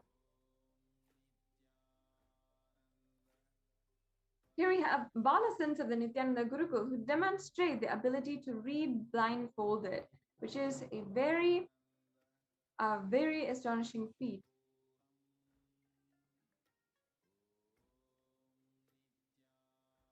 And Gurukul Balasants participate in Vakyartha Sadas as well. Vakyartha Sadas meaning the Hindu think tank on Hinduism, think tank. And also Balasants here are a part of the Nithyananda Raja Gurukul addressing Kailasian delegates in Tiruvannamalai, India. Balasants of Nithyananda Raja Gurukul, after successfully hosting the worldwide webinar on the highlights and science of the Nithyananda Gurukul. And here we have the impact of Gurukul presented in a graph.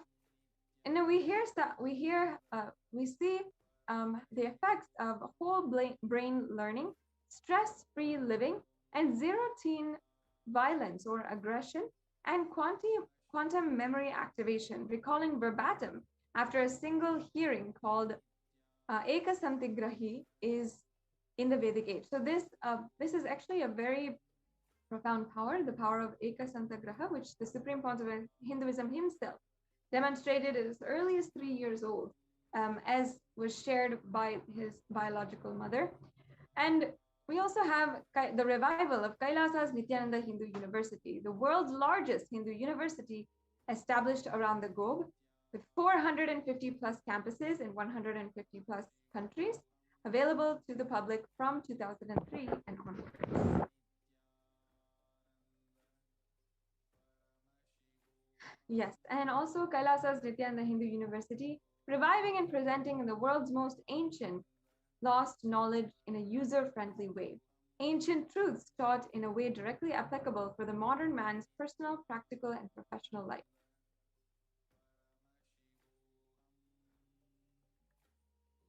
Kailasa's Nithyananda Hindu University, 12 million enrollments and counting, 7,000 plus courses which are available, and delegates teaching from 80 plus countries directly contributing to NHU.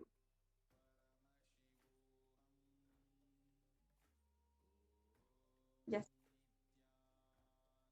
Long rituals are not useless or unnecessary as a modern brainwashed Hindu thinks. Long rituals are the most powerful method, science, kriya,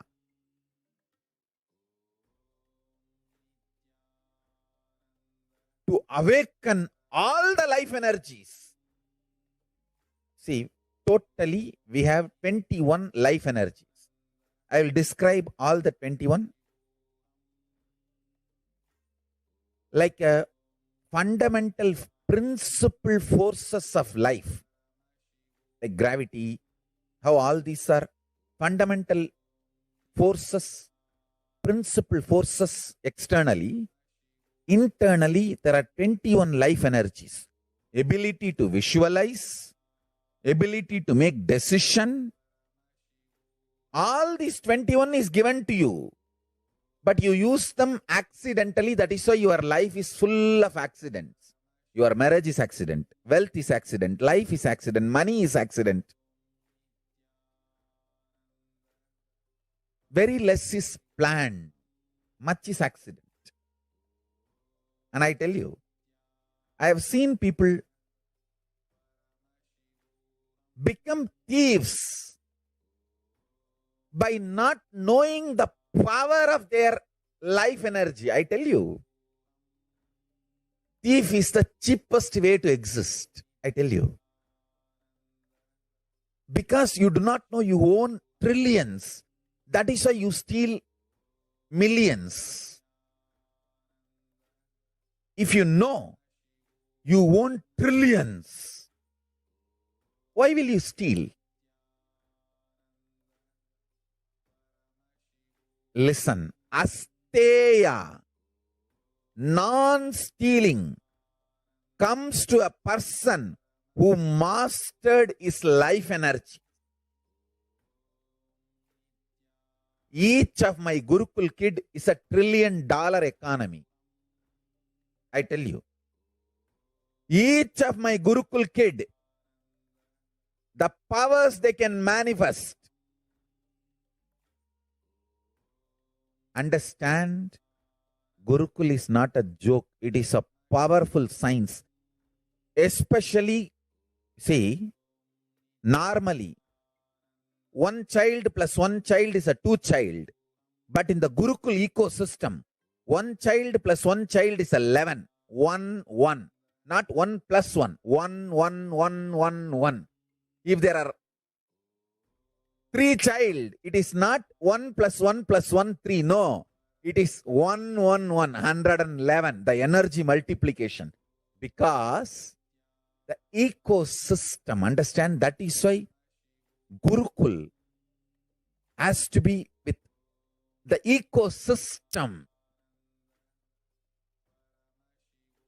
I have always seen, whenever I download a power on one child, when the group sits, I can share that power on the whole group.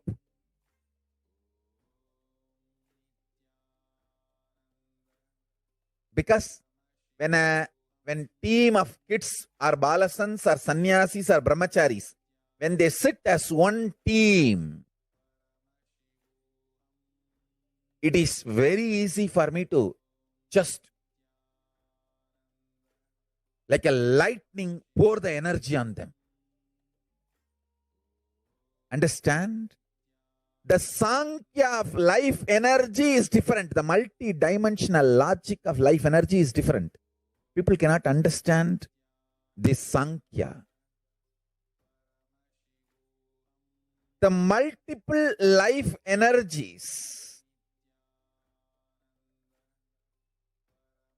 awakening them to its peak and manifesting them is all about life.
Yes. So, despite the relentless attacks against the life, character, and image of the Supreme Pontiff of Hinduism, he goes on sincerely contributing everything he has for the world. And from the field of nutrition to education, from protection of religious freedom to the revival of indigenous traditions, the Supreme Pontiff of Hinduism has sincerely contributed in every facet. This has not gone unnoticed by the world's dignitaries, leaders, and multi faith diaspora.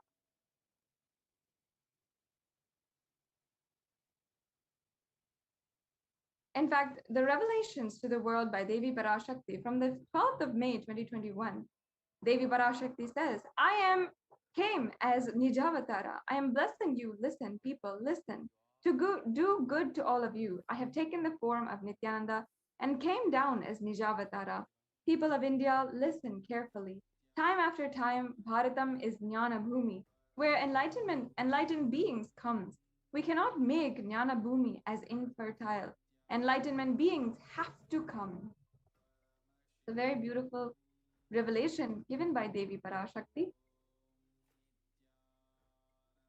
She says again, they'll have to live, it has to flower. Few hypocrites, because they are stuck in delusion, we cannot sacrifice the world. Cosmos cannot be destroyed. The ship I did to save the cosmos from being destroyed, that is called Adi Kailasa. The ship I did to protect beings from Pralaya is Adi Kailasa. Because of the conspiracy of Drohis and enemies' rule, the captain had to leave the ship.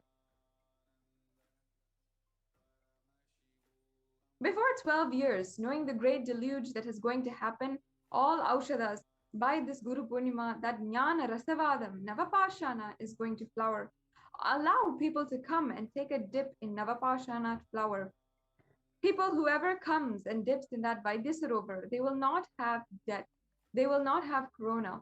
Crores and crores of people will come in line, and every day they will come and dip in Ananda Lingam. Listen well to my words. For India, I made ship as protection, the Nithyananda Navapashana Lingam and Vaidyasarovar. Go to Adi Kailasa. O Indians, listen. All those regretting losing Nithyananda Nijavatara without confusion and without taking just as lip service, go to Adi Kailasa. Scores of people will come there looking for your help.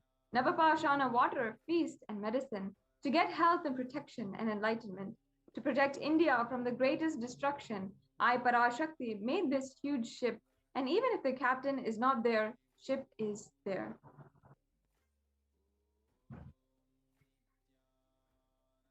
Yes. When the first world countries closed their borders and schools during a massive global emergency, Kailasa has opened up its doors to all without exception.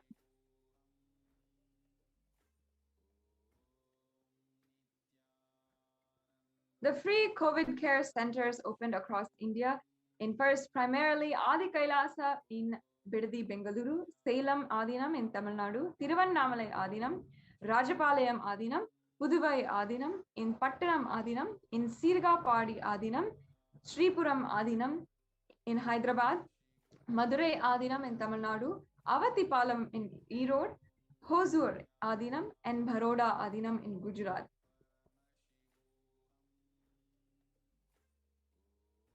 And Kailasa rushes to aid India as India finds itself on the verge of the COVID-19 third wave.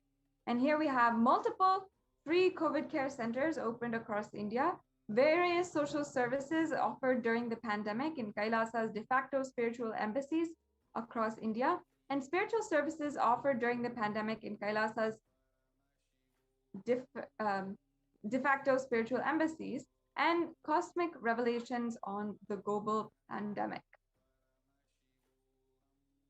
So the free social services offered during the pandemic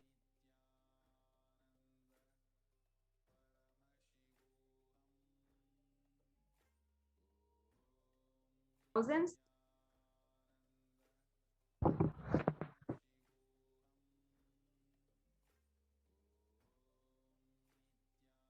Seems like we have a technical difficulty. We apologize to the viewers. Please stay tuned. We'll be right back with you.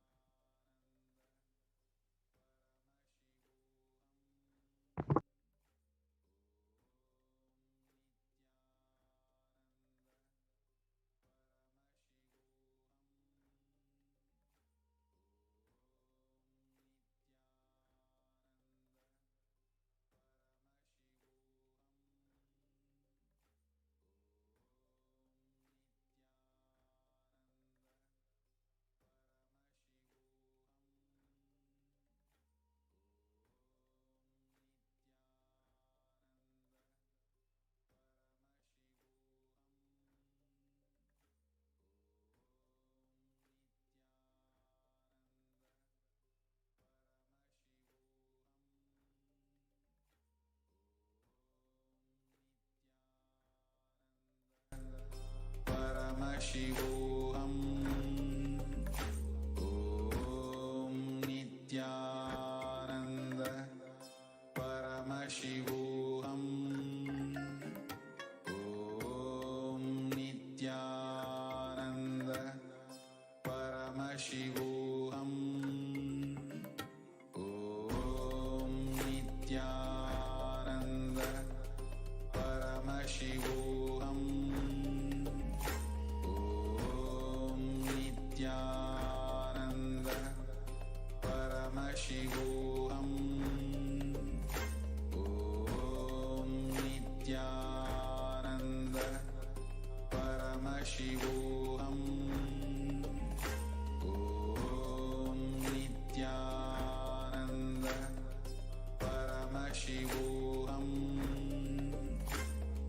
Om Nithyananda Paramashivoham.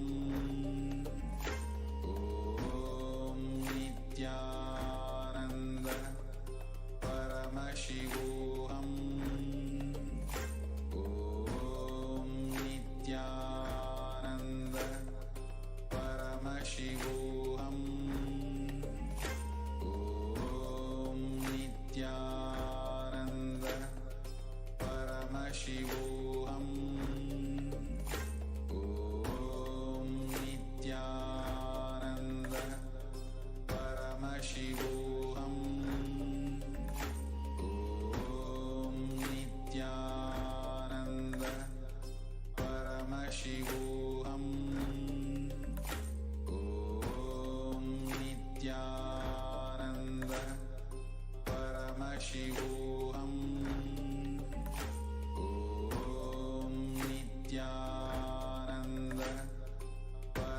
Paramashivoham. Om Nithyananda Paramashivoham.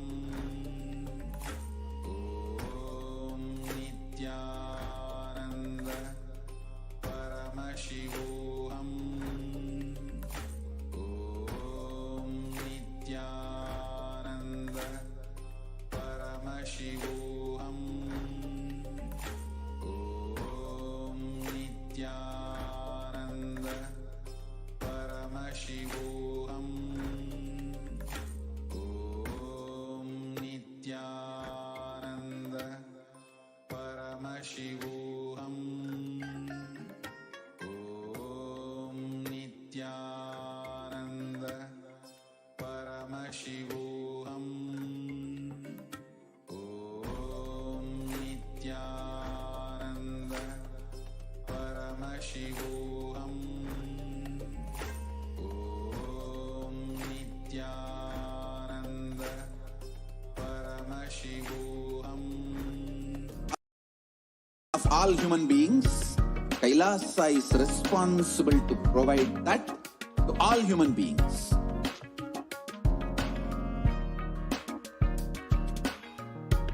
Kailasa is the totality of the knowledge I received from my gurus and practice manifested in my life, perfected by teaching millions of people from all cultures, time zones, backgrounds, genders, nationality, race, from every creed.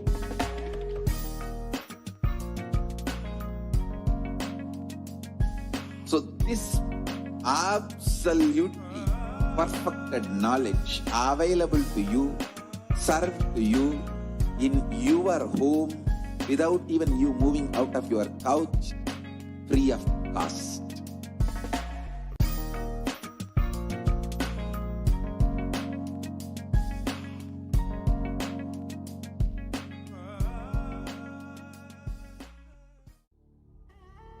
What I mean by the word Kailasa, listen intensely.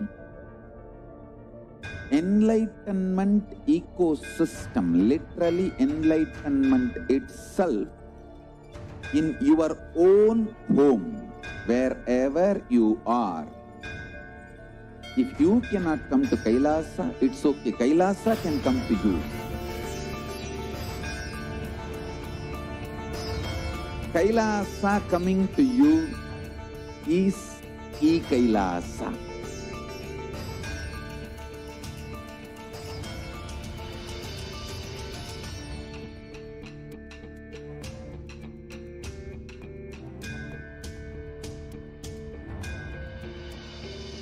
I will revive Hinduism.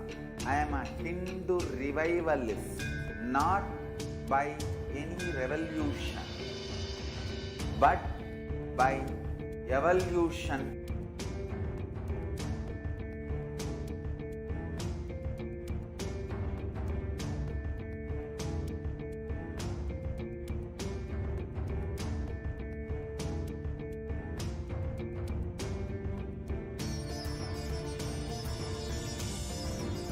And setting model communities.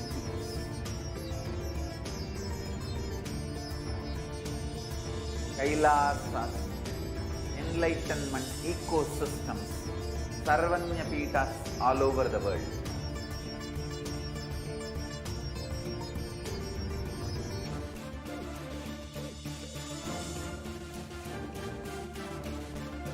All powerful cognition, knowledge, only when you live, power manifestation and possibilities manifestation happens. It's a fundamental truth.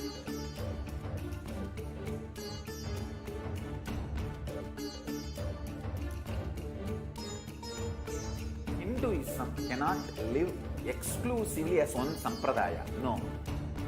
All sampradayas of Hinduism is an ecosystem.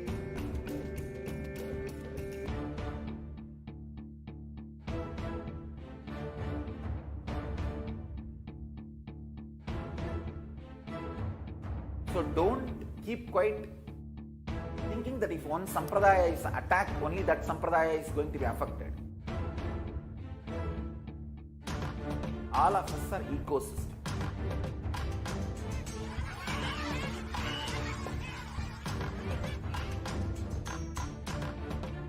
I invite all of you to get involved and enjoy Hinduism by the principle of Dharmo Rakshati Rakshitaha. When you protect Dharma, Dharma protects you. We will make the whole planet flourish spiritually. The spiritual prosperity will happen to the whole planet. We all have to coexist together.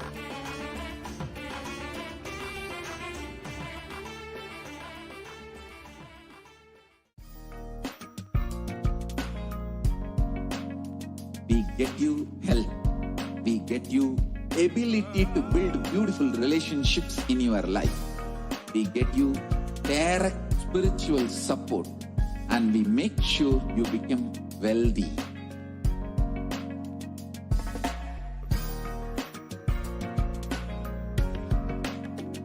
We won't stop giving you just good life. We will literally not stop till you live enlightened life. Manifesting the state of Paramashiva, space of Paramashiva, powers of Paramashiva, being of Paramashiva.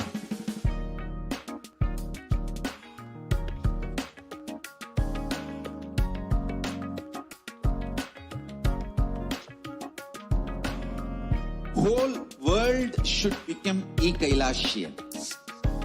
I want the whole world to know Hindus have something great to contribute to the world.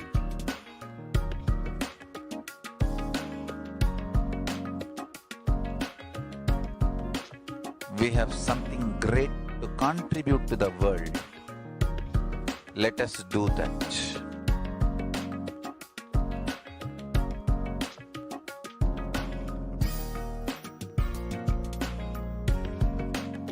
Kailasa is proper customized spiritual service helping you to identify your root patterns of suffering.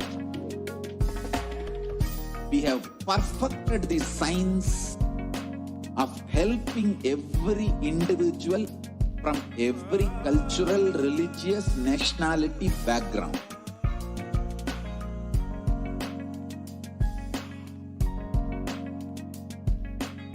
You will have lowest reactionary assumptions, highest awakened response, alive response for life continuously. Om Nithyananda Paramashivoham. Om Nithyananda Paramashivoham. Om Nithyananda Paramashivoham. Om Nithyananda Paramashivoham. Om Nithyananda Paramashivoham. Om Nithyananda Paramashivoham. Om Nithyananda Paramashivoham. Om Nithyananda Paramashivoham. Om Nithyananda Paramashivoham. Om Nithyananda Paramashivoham. Om Nithyananda Paramashivoham.